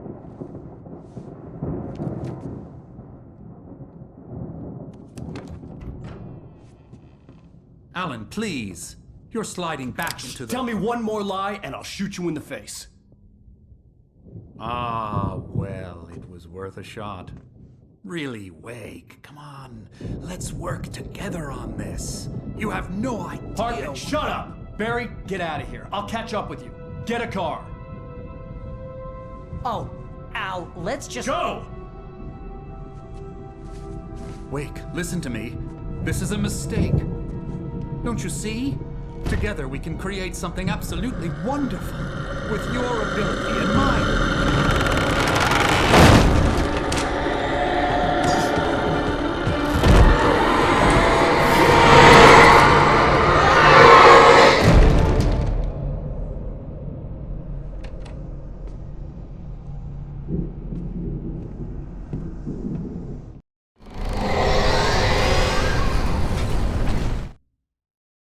Hartman followed the fall of Alan Wake with his binoculars.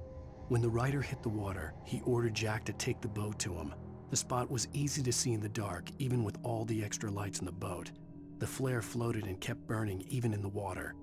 Jack turned the radio louder as the engine sputtered. The music was rough and clanking, something the Anderson brothers would no doubt have enjoyed. But Hartman chose to ignore it. Wake was finally within his reach. The dark presence would be on me in a moment. I had to find a way out.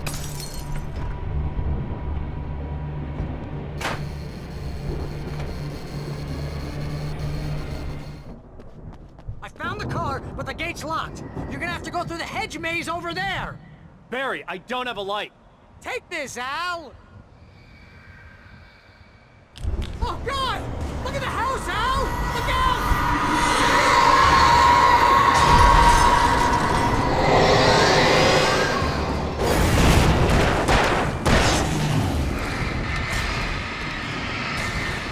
Here it is! Al, I found the key!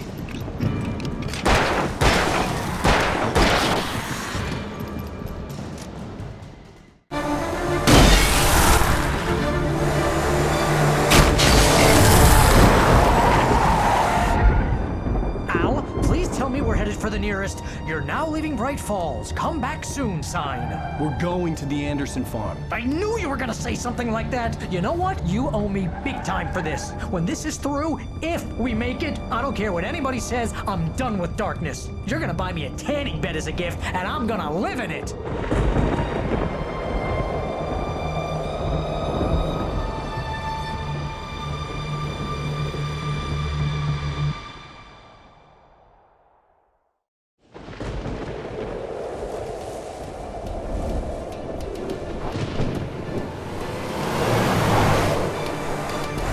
Crazy, but that's fine, Barry. Oh, you got that right, Al. You're barking mad. You are by far the craziest... But maybe that's inevitable when you deal with crazy stuff like this. It helps.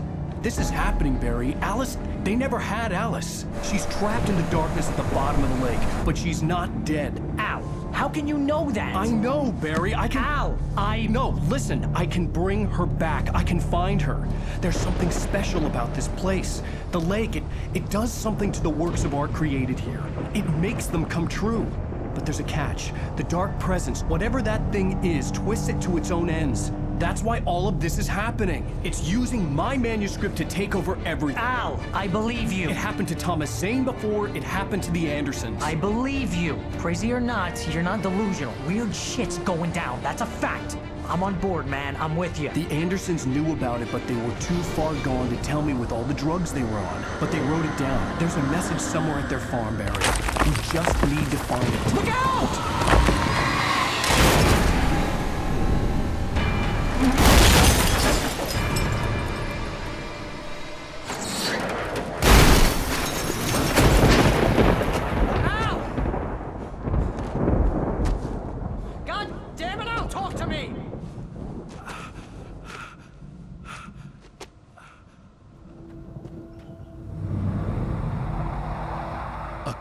Driving away from the farm, headed in the same general direction as I was. For all I knew, it was Barry, caught in the consequences of leaping before looking.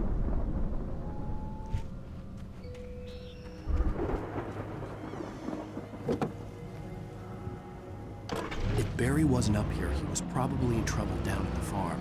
For a moment, I felt bad for doubting him. After all, I'd made it this far myself. But Barry was Barry.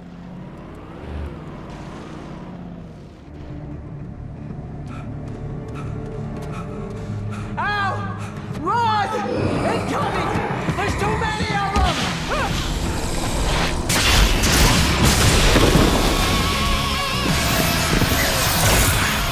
God damn!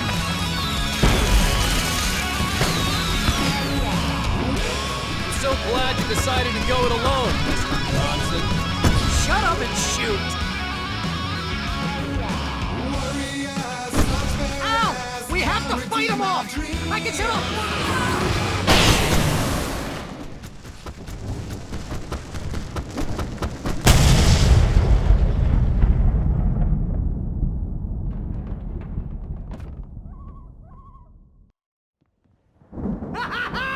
That was awesome! Bright Falls, rock and roll capital of America. Hey, Al! This way to the farm!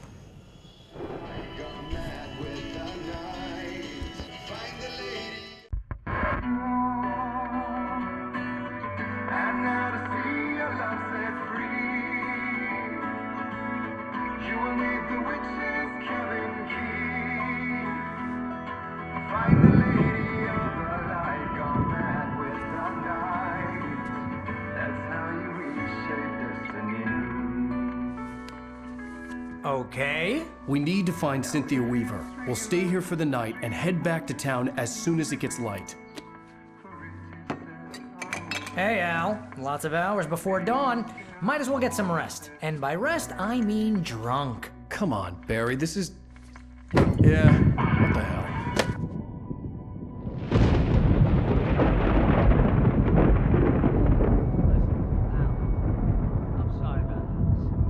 Seriously, because I know we don't get along, but we're gonna find her, right? Even though you're a crazy bastard, I'm gonna stick by you, no matter what, ever, Al. Sure, like a brother. I'm a writer, goddammit. Correct. If I just wanted to, I could write 10 books a year. And they'd be the best books that year. No, you couldn't. That's right, I couldn't. But I could, because I'm a writer. What? What do they put in this stuff? I feel like my brain is coming out of my nose. I'm gonna get the recipe off those coots and be a booze millionaire. I just miss her, Barry. I just want her here with me. I know, Al. I know. It's gonna be okay. We're gonna make it okay.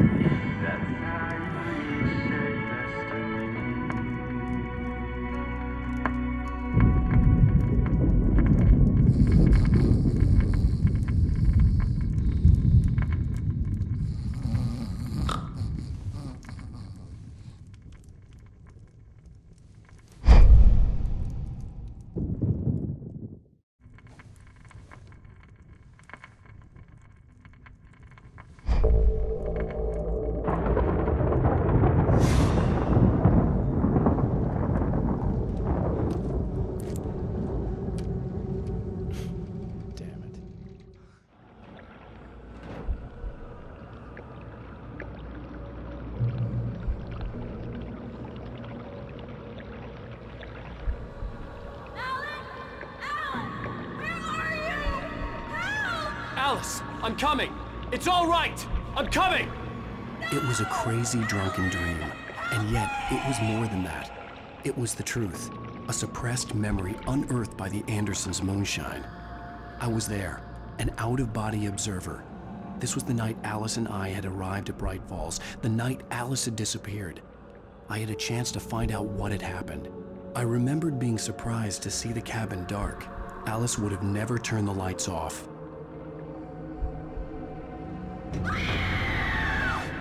Alice? Alice!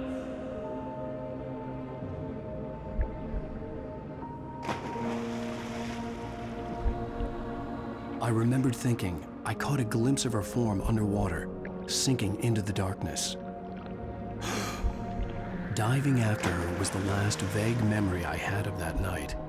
After that, the next thing I could remember was waking up behind the wheel of the crash car and finding the first pages of the manuscript.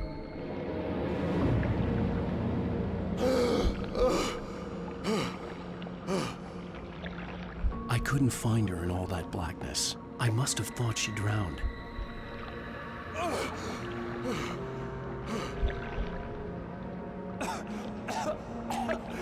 Alice! Jagger had Alice, and so she had me. Alice!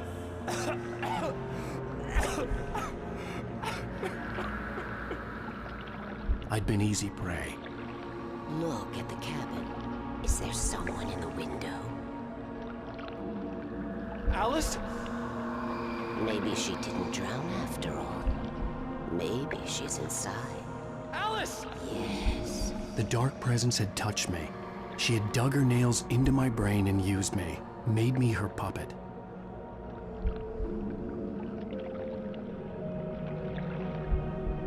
She must be here somewhere. Maybe upstairs in the study. Alice! Yes, that's where she is. You can apologize. Alice! You'll laugh at the whole thing together and put it behind you.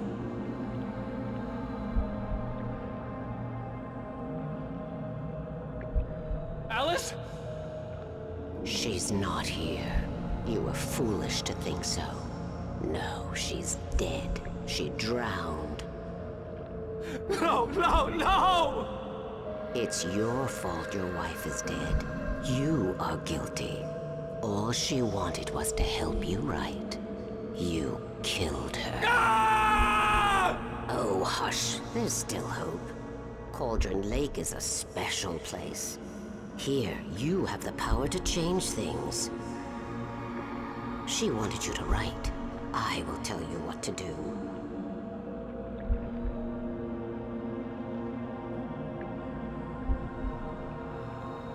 You can write her back. The story will come true, and all will be well again. She had Alice, and the manuscript was the ransom for her.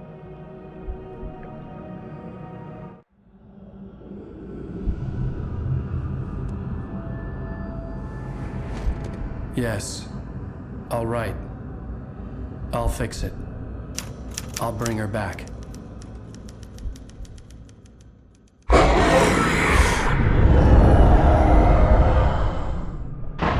No. I wrote it. I remembered it all now. In the dark, I'd written for days, a week, almost a complete manuscript of a novel entitled Departure. Jagger had been my editor, whispering in my ear, making sure that the unfolding story would make her more and more powerful. I thought I was saving Alice. Even with the cobweb she put in my head, some part of me had been aware enough to write my escape into the story, to bring a light into the cabin to release me before I could finish, to interrupt the horror story before the ending, where darkness consumed everything and everyone. Zane was weak and far away, but I had written him into the story, and his light had been enough to set me free. It isn't here now. I'm here because it was written. I brought the light to set you free. You must hurry. It will know I'm here. It will be back soon. It stole the skin of my Barbara a long time ago. She looks so old.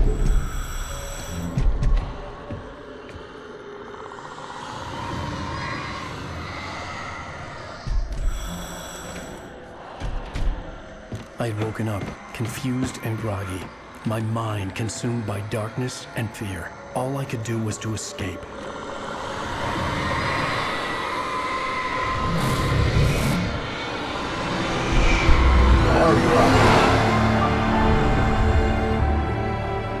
The week spent in the cabin had taken its toll. I was barely conscious and fading fast. It had to have cost Zane terribly, thrown him even deeper into whatever dark place he now haunted. But he had managed to weaken the dark presence, kept me safe that night.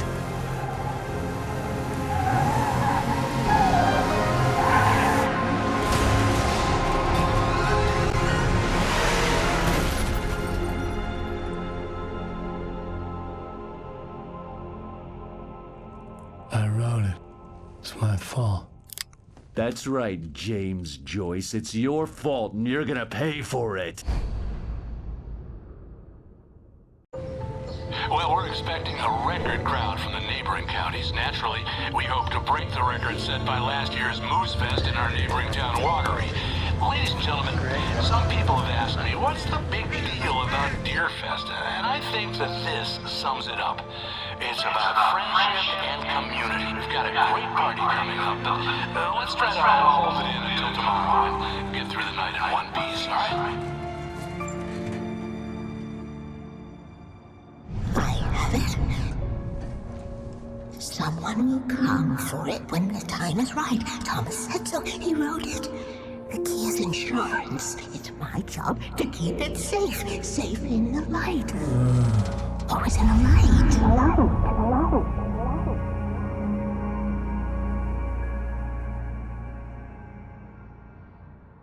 All the manuscript pages were gone. The FBI agent had taken them. I think I think my tongue just took a crap in my mouth. Ugh. Oh, wait, we're in jail now? Al. Al, this is not good. That about sums it up.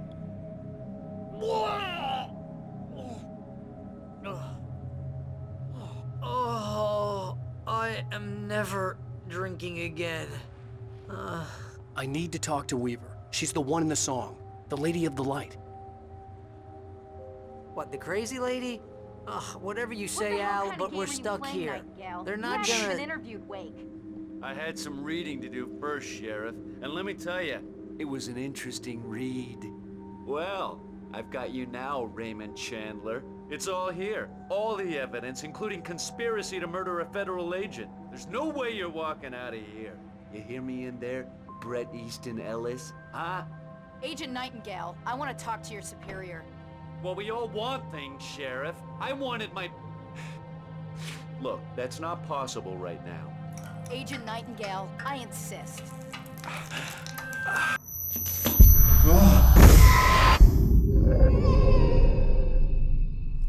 Wake, what's wrong? Lady, are you stupid? It's a trick. It's an obvious trick. Okay, I've had enough of this crap. Wake, I'm gonna trust you with this. You're joking. Agent Nightingale, your opinion would matter more if you were sober and if I actually believed you were here on official business. Whoa! Get back in the cell, Stephen King. The only way you're leaving this place is over my dead... Wait a minute.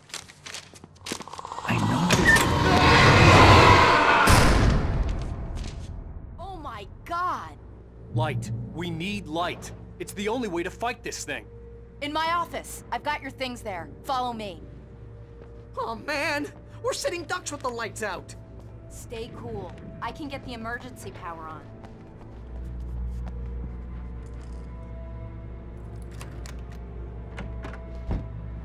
Here are your things. Wake, what do I need to know? What do you need from me? They can be hurt in the light, only in the light. And I need to find Cynthia Weaver. She can help me stop this. Light. Check. Cynthia. She lives in the old decommissioned power plant. I can get you there pretty quickly in the rescue chopper. Come on, let's get back to your friend. Wheeler, I need you to stay here. What? No! We're going to fetch our ride, but I have friends who need to be warned about this, and I can't be in 2 places at once. I need your help. Well, okay. Here's a list of people and phone numbers. I need you to call them and tell them you have a message from me. Night Springs, okay? They'll know what to do. Night Springs? Like the TV show? Gotcha. Oh, hey, that radio guy is on the list, Maine. Who's Frank Breaker? He related to you? My dad. Hey, is this like a secret society? Can you do this? You'll be safe here. The backup power's on. These guys need to be alerted, just in case we don't come back. You'll come back for me though, right? As soon as we get the chopper ready. Thanks, Wheeler. I owe you one. Okay, let's go, Wake. Through the back. My hangover wants a pizza. You think there's any way I could order one, Al?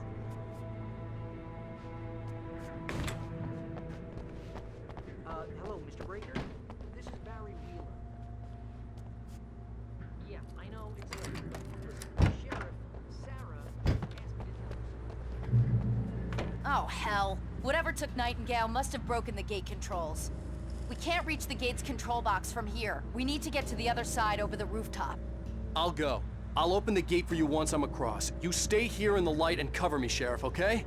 Are you sure? Okay then, but hurry. You need to bypass the damaged control box. What am I, an electrician? Hold on! Ah, damn! That's smart. Good job, Wade. Okay, stick this. Our first stop is the town hall. The keys to the chopper are there. I'm gonna want explanations, you know. For example, what the hell happened to Rose? She's seriously messed up now. The same thing I think happened to me after I arrived. During this week, you can't remember? Oh, I remember now.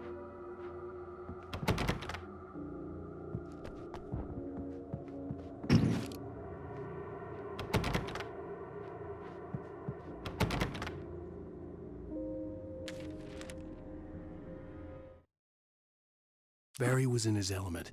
Making calls, making things happen, even if he didn't entirely know what those things were. He wouldn't let the hot sheriff chick down. Even if every noise he heard from outside, and he heard plenty, made him jump. He had only paused to text Al a message, told him to hurry up. Suddenly, Barry froze in mid-dial. A window broke somewhere in the building, and then the lights went out.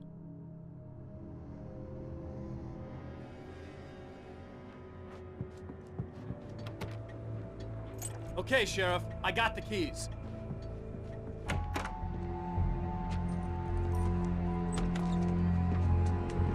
Barry? Why isn't he inside? Oh God! Oh God!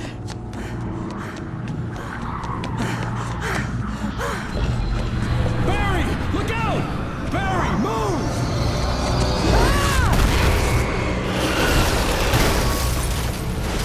Barry! He made it inside, Wake. He's okay.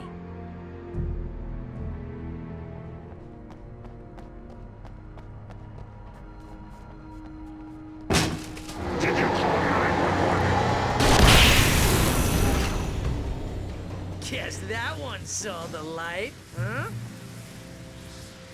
You didn't like that one? A tough audience. Well, I got plenty more. What are the Christmas lights for? Protection, man! Like garlic against vampires? Vampires.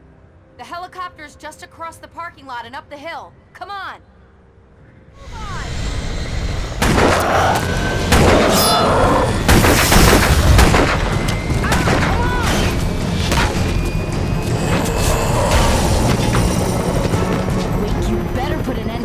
Just get me to Weaver, Sheriff. You're taking a big chance on a local crazy lady, Al. I hope you're right about her, or we can kiss this town goodbye.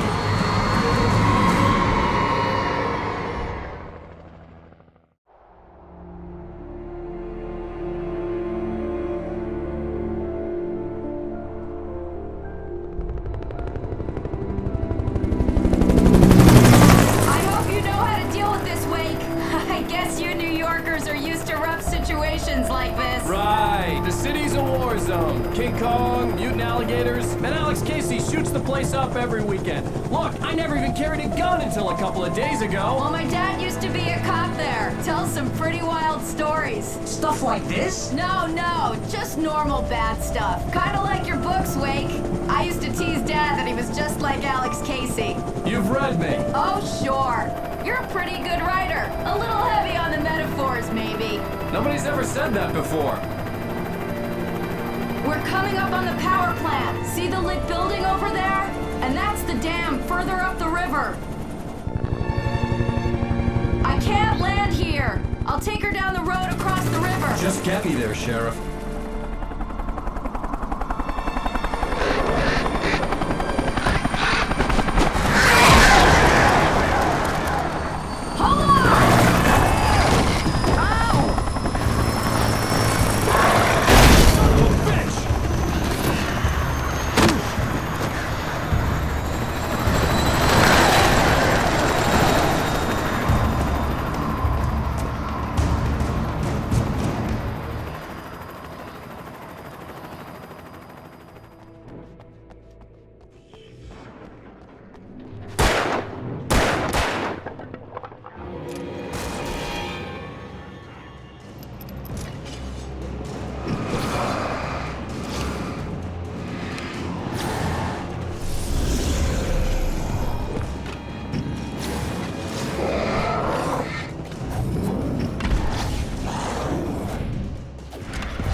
I couldn't tell you why. I guess it's just, one of those things. Anyway, here's Poets of the Fall and their latest single, War. This is good war.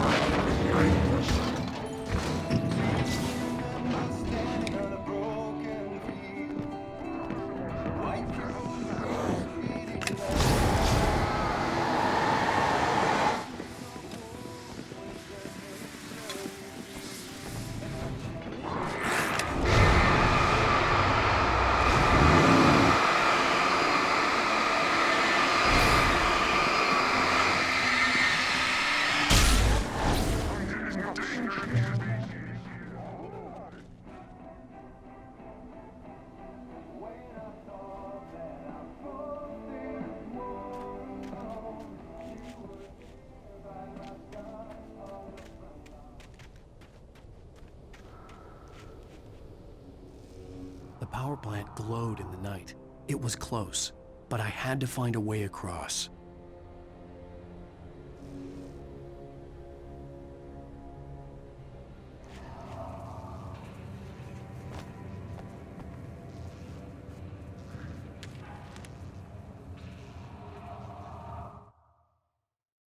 The story I had written in the cabin had come true. Touched by the dark presence, I had written a horror story, but the end was still missing. The story was incomplete, and the last unfinished page of the manuscript still sat in the typewriter in the cabin study. If I could get back there, if I could read the page, then I could write my own ending to this story and save Alice.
Weaver! Cynthia! I'm a friend! Prove it!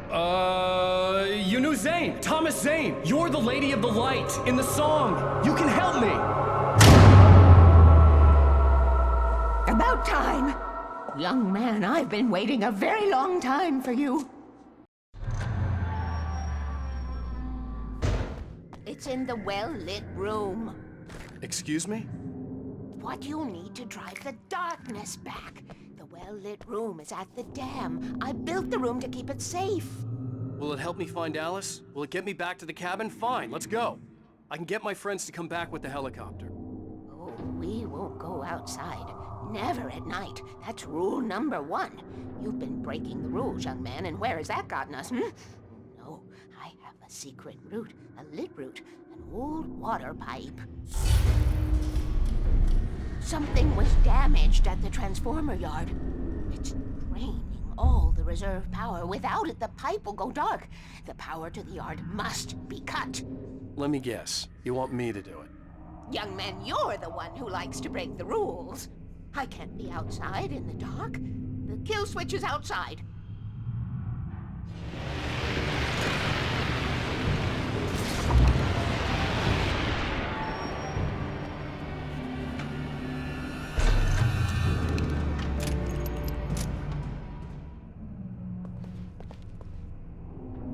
This way, young man. Follow me. Come, the pipe's empty now. We're ready to go. This way. We need to go. I knew them both, Tom and Barbara. I had such a crush on him. Such a beautiful man. I was jealous. There was a part of me that was maybe a little glad when she had the accident.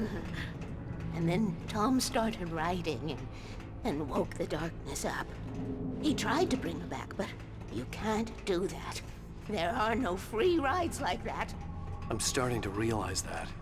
In that case, young man, perhaps you're a smarter man than Tom was. The witch looked like her, but it wasn't. Barbara was sweet. He didn't understand until it was too late. He tried to undo it, wrote himself, her, everything he'd ever written out of the world. Oh, he was so famous. And afterward, no one knew. Oh, Tom. He left only one thing behind in my care, in case it happened again. Insurance. He trusted me. Or perhaps used me a little. Tom knew how I felt. Knew I wouldn't refuse him. I built the well-lit room and put it there. It's been waiting for you. We are characters trapped in a story you have written, and none of us will survive to see the end of it if the darkness isn't stopped. She'll twist the story to her own dark ends. How do you know all this? Tom, that's the way he wrote it. He still talks to me, you know, in television, from beyond, from below. We have both been touched by the darkness, young man. He saved us both with light, but the darkness stays with you. You sustain.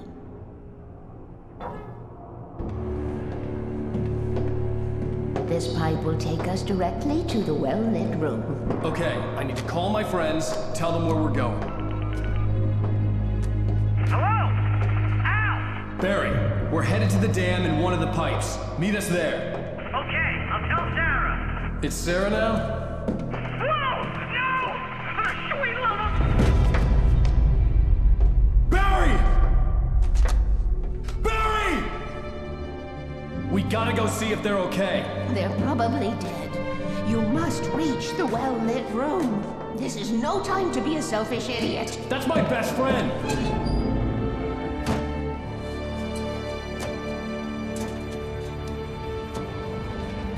Well, be a fool. I'll use the pipe. I'll meet you at the dam if you make it.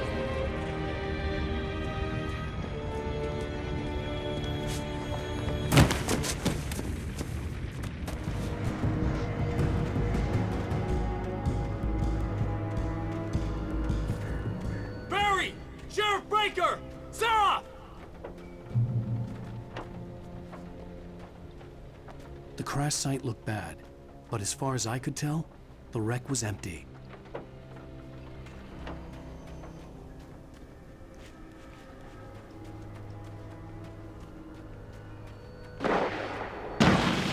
Barry! Barry!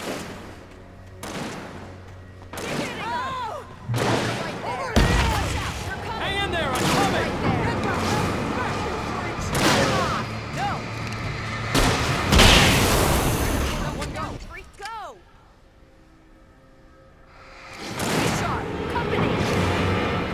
We got company!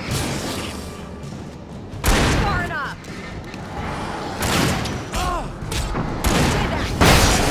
Make an entrance wake. We were ready to make like Butch Cassidy and the Sundance Kid. I have a different ending in mind. Yeah, I'm fine. Thanks for asking. I knew you'd be all right. How's that? The flaming eye of Mordor? Ah, laugh it up, funny man. Didn't we have somewhere to go? Weaver will meet us at the dam.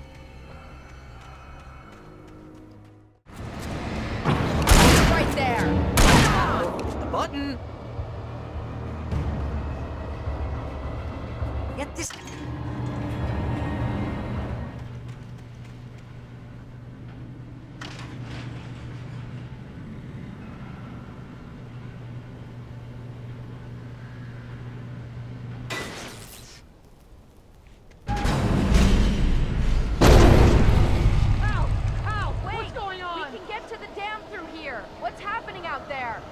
You guys go ahead and find Weaver.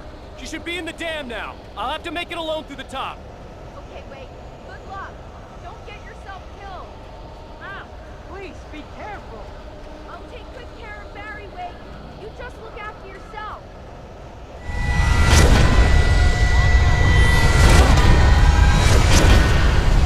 Run quickly now. Inside!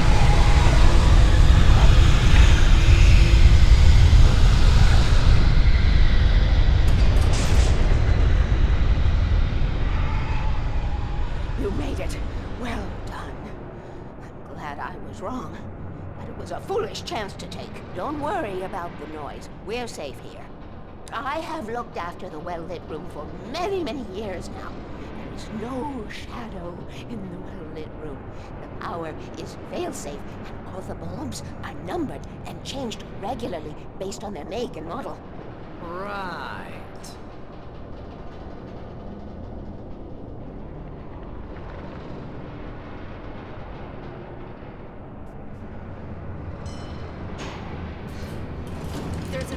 base at Raincoat Point, north of here. It was active during the Second World War. They operated here back then. They must have built this. Yes, they did. It's my place now.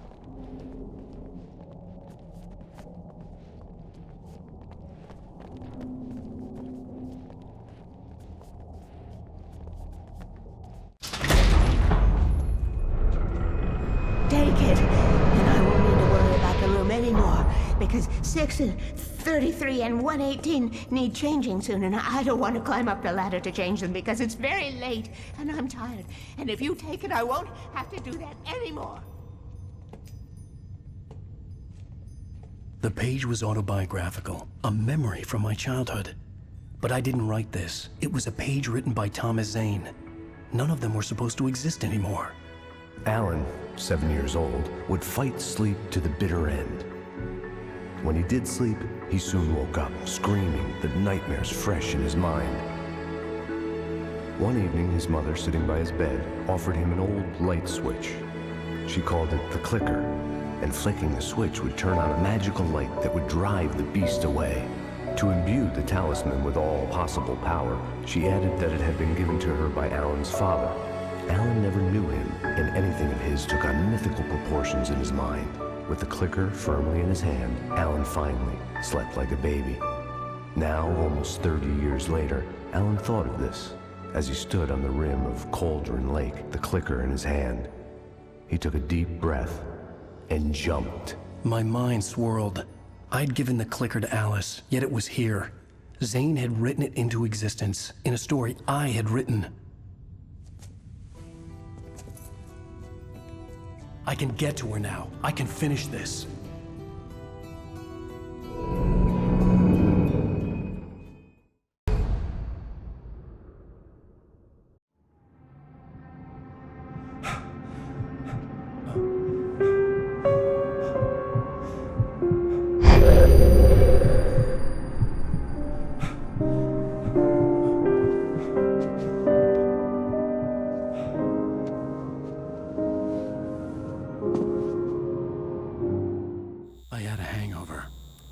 Was about to explode and the light hurt my eyes. I needed my sunglasses and painkillers to dull the pain. In one of my finer moments of self-deception, I swore to quit drinking.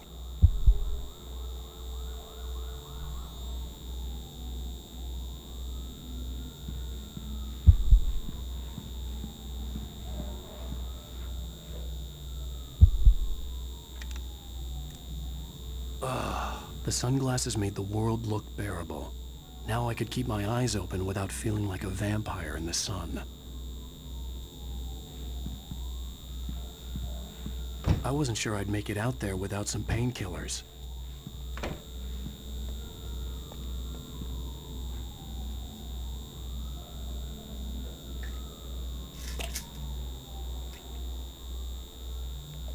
The pills worked fast. The prospect of being awake started to seem bearable again.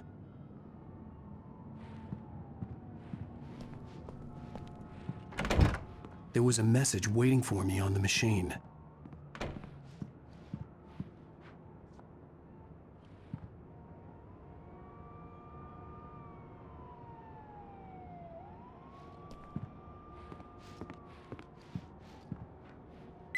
You have one new message. Ow! Are you still asleep?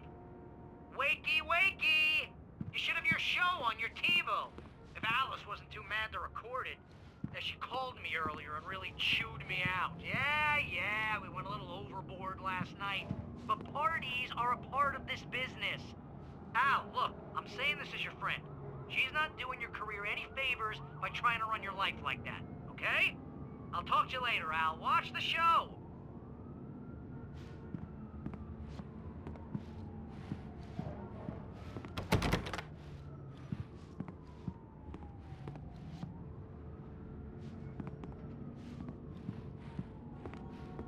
I'd been a guest on the talk show the previous night, talking about my latest book.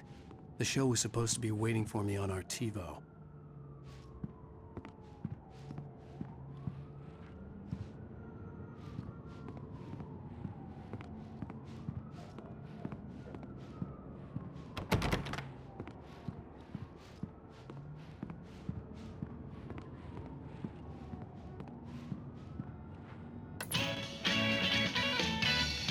Ladies and gentlemen, welcome back to the Harry Gallic Show.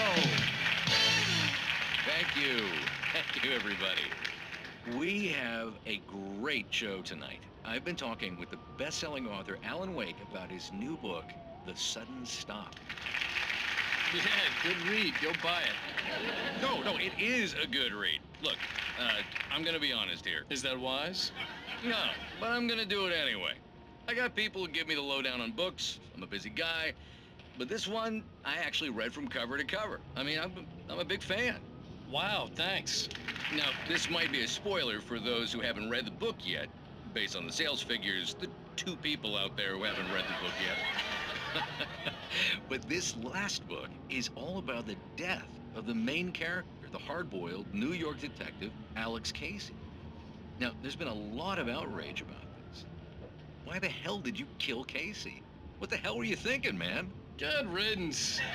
No, seriously though, 7 years and 6 books is a long time. He was a gloomy guy to spend all your working hours with, and it was a good run. But it's time to explore new things. My next book will be a departure from the old for me. You selfish bastard, always thinking of yourself. Well, you've certainly given us a lot of entertainment over the years. And now that you mention it, Casey was a gloomy guy. Never had much luck with his love life with the ladies. Was that autobiographical in any way? Yeah, no kidding. Casey's lady friends tended to die on him. With Casey, it was all about his pain. No, nothing autobiographical about that. I'm a happily married man. My wife is my muse. Well, congratulations. That's great to hear. So, how's the publicity tour been treating you? Good, great. But I gotta say, I'm glad to be back home in New York. Well, you've certainly been on the news a lot lately. Lots of parties and, you got into a fight with some paparazzi.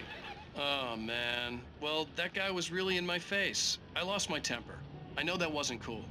Well, you are famous for that temper. Well, I did also write several books. Well, your latest novel is called The Sudden Stop, and it's in bookstores now. Go get it.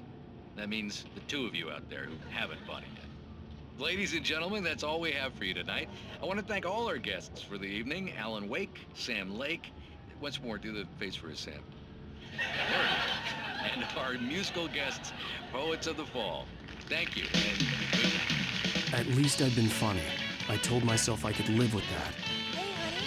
Did you watch the show? I didn't say anything stupid if that's what you want to know. Okay, Grumpy. You want an aspirin or something? Are you gonna start with me about drinking now? You know what?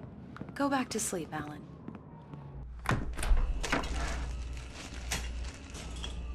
What? Now you can't even talk to me? Well, this morning I was angry because you said you'd be home at midnight and you showed up at 7 a.m. and passed out in mid-sentence. Now I'm over it. Are you angry? This goddamn tour. It's gotten out of hand. Oh, honey. It's almost over, right? We can get back to normal. Then you can start writing again. I'm sorry, honey. Alan, you're not thinking straight. Just take a shower and go back to bed, huh? Yeah, you're right, honey. I'm sorry. Once this is over, let's go away together. A vacation. Just you and me. Some peace and quiet.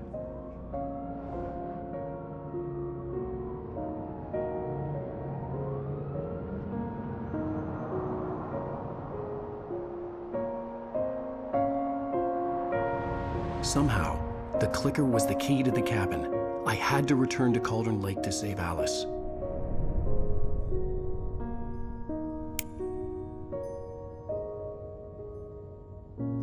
I'm going back to the lake to finish this. I'm going to write an ending to the story in the manuscript on my own terms, to make it all right. Why can't you just write it here? The last page is still in the typewriter. I need to read it first. Everything needs to be just right. Zane tried to cut some corners, and it didn't end well. Okay, ready when you are. I'm sorry, Sarah, but I need to do this alone. Barry, take her gun. Miss Weaver, close the door when I leave.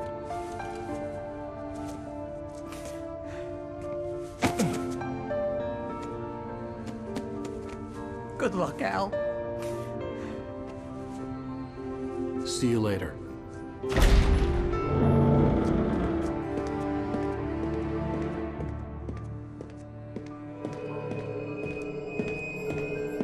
got out, it was warm and sunny. I'd flicked the switch of the clicker. Had it done this? I didn't stop to question it. I had to take advantage of the sunlight to get to the lake. On Zane's page, I'd stood on the rim of Cauldron Lake, about to use the clicker. That's where I was headed.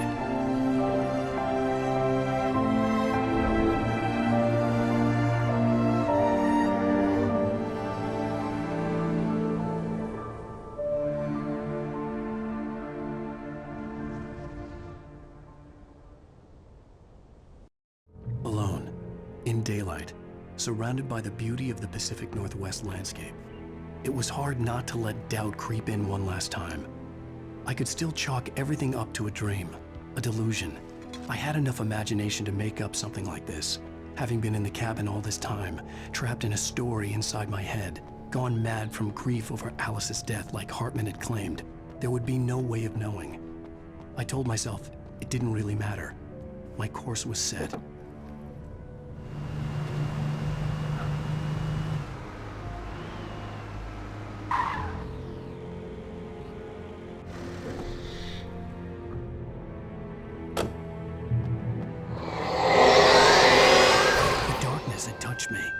There was a link between us, always would be. I could feel its presence again, getting closer.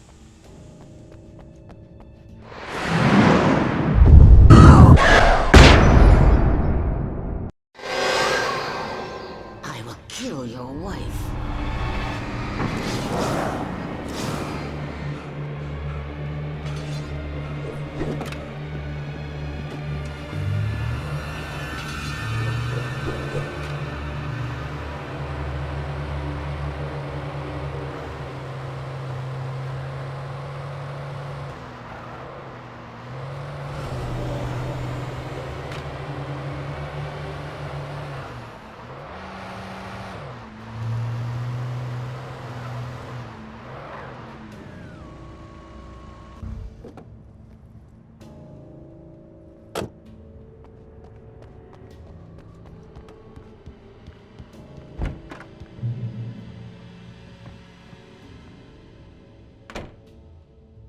This had obviously been the room where Agent Nightingale had stayed when he hadn't been busy harassing me.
The Dark Presence was no longer trying to capture the writer so he could create the ending it wanted.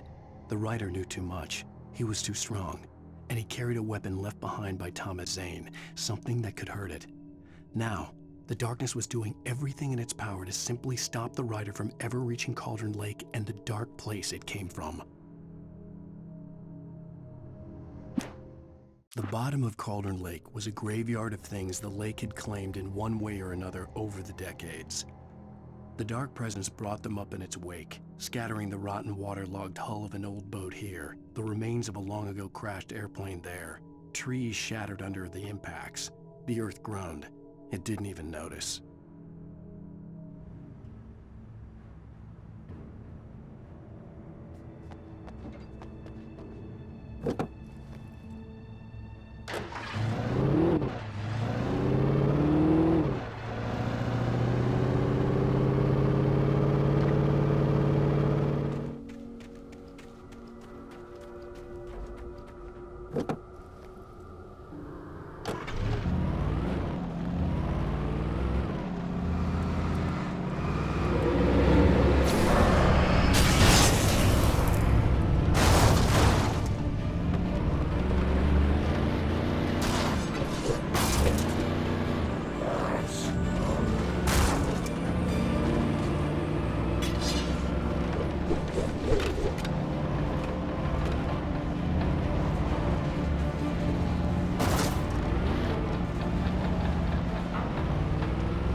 Zane cut its heart out, but it didn't die. The thing that wore Barbara's face kept crooning sweet nothings sugar-laced with poison.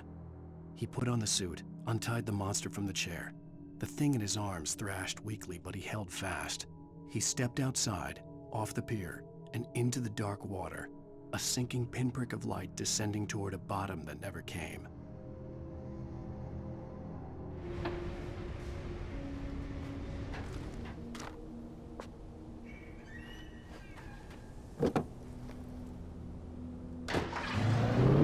When I told Barry my plan back in the well-lit room, I'd acted as if I knew what I was doing. I didn't. I was operating on the shifting logic of a dream. I had to fight my way to the lake through the horrors of the night. I had to flick an old battered light switch imbued with childhood magic. I had to write a happy ending to a horror story. I had to save my wife from the dark prison she was being held in.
After Zane had gone, I stood alone in the shifting dream that was the dark place.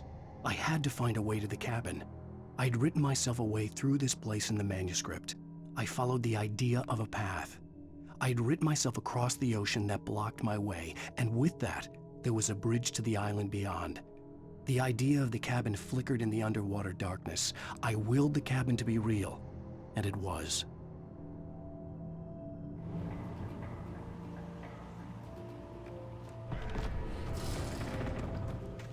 Turn back now.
Never loved you.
Baby, you were having a bad dream. It was just another nightmare. No. Everything's fine. You're home.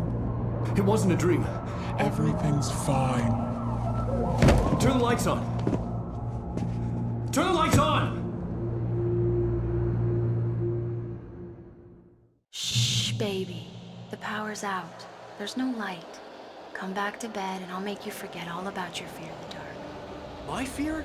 It's your fear. Why aren't you afraid? You're not Alice. Turn the lights on now.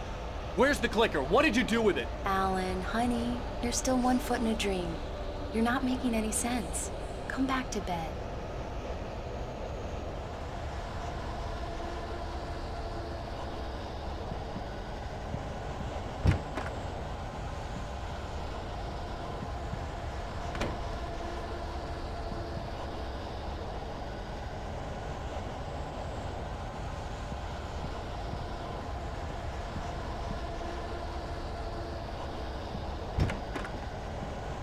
Alan, you're scaring me now. Come back to bed. Have you taken your pills? Do you want me to call Dr. Hartman? I read your manuscript. It's brilliant. Departure is your best work yet. You're a genius. I'm so proud of you.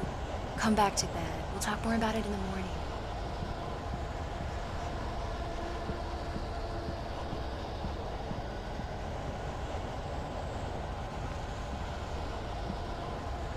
Come back to bed, Alan. Come back to bed, Tom.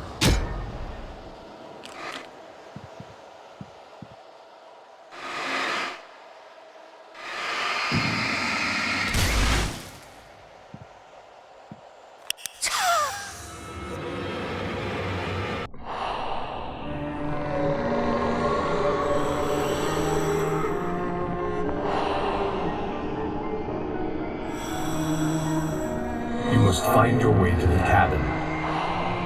If it stands in your way, it won't let you pass. It has no heart. It's filled with darkness.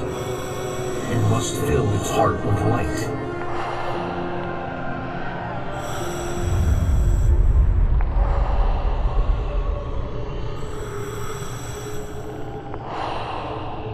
Don't mind him. He's Mr. Scott. Your friends will meet him when you're gone.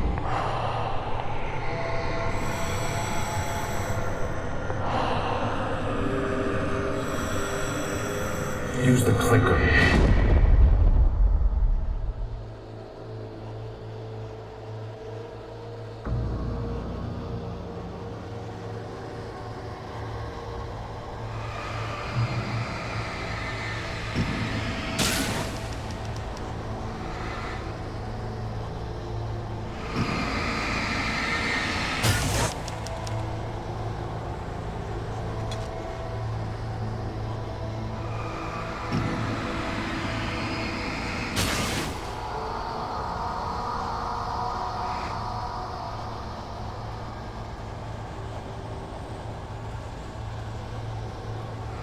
I'm leaving you.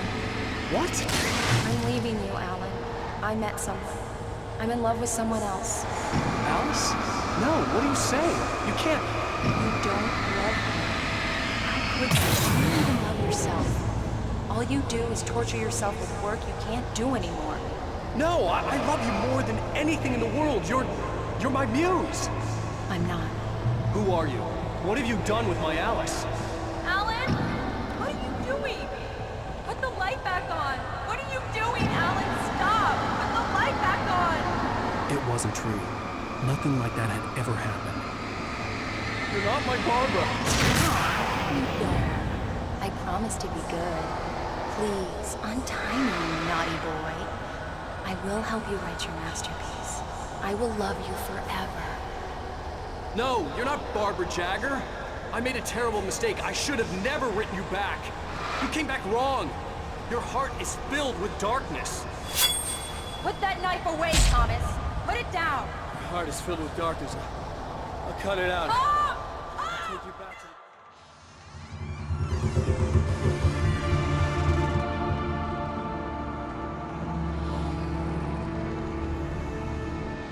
Now you will never get her back.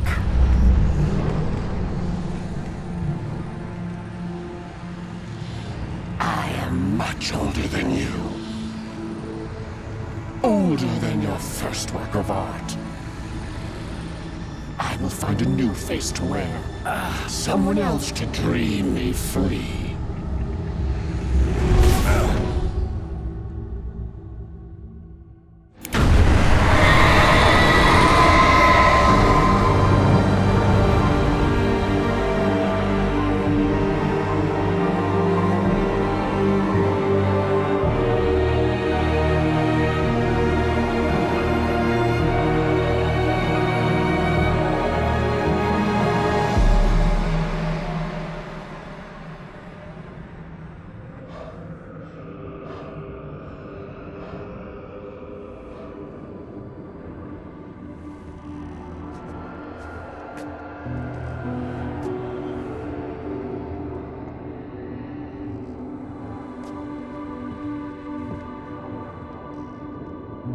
I could feel Alice's presence close by.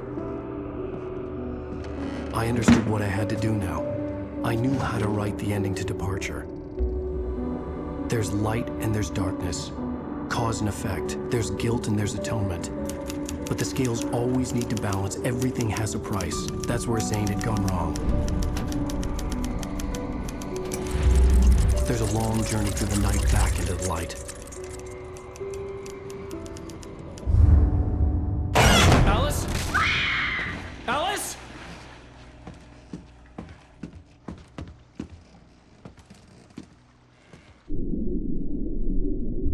Oh no!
It's not a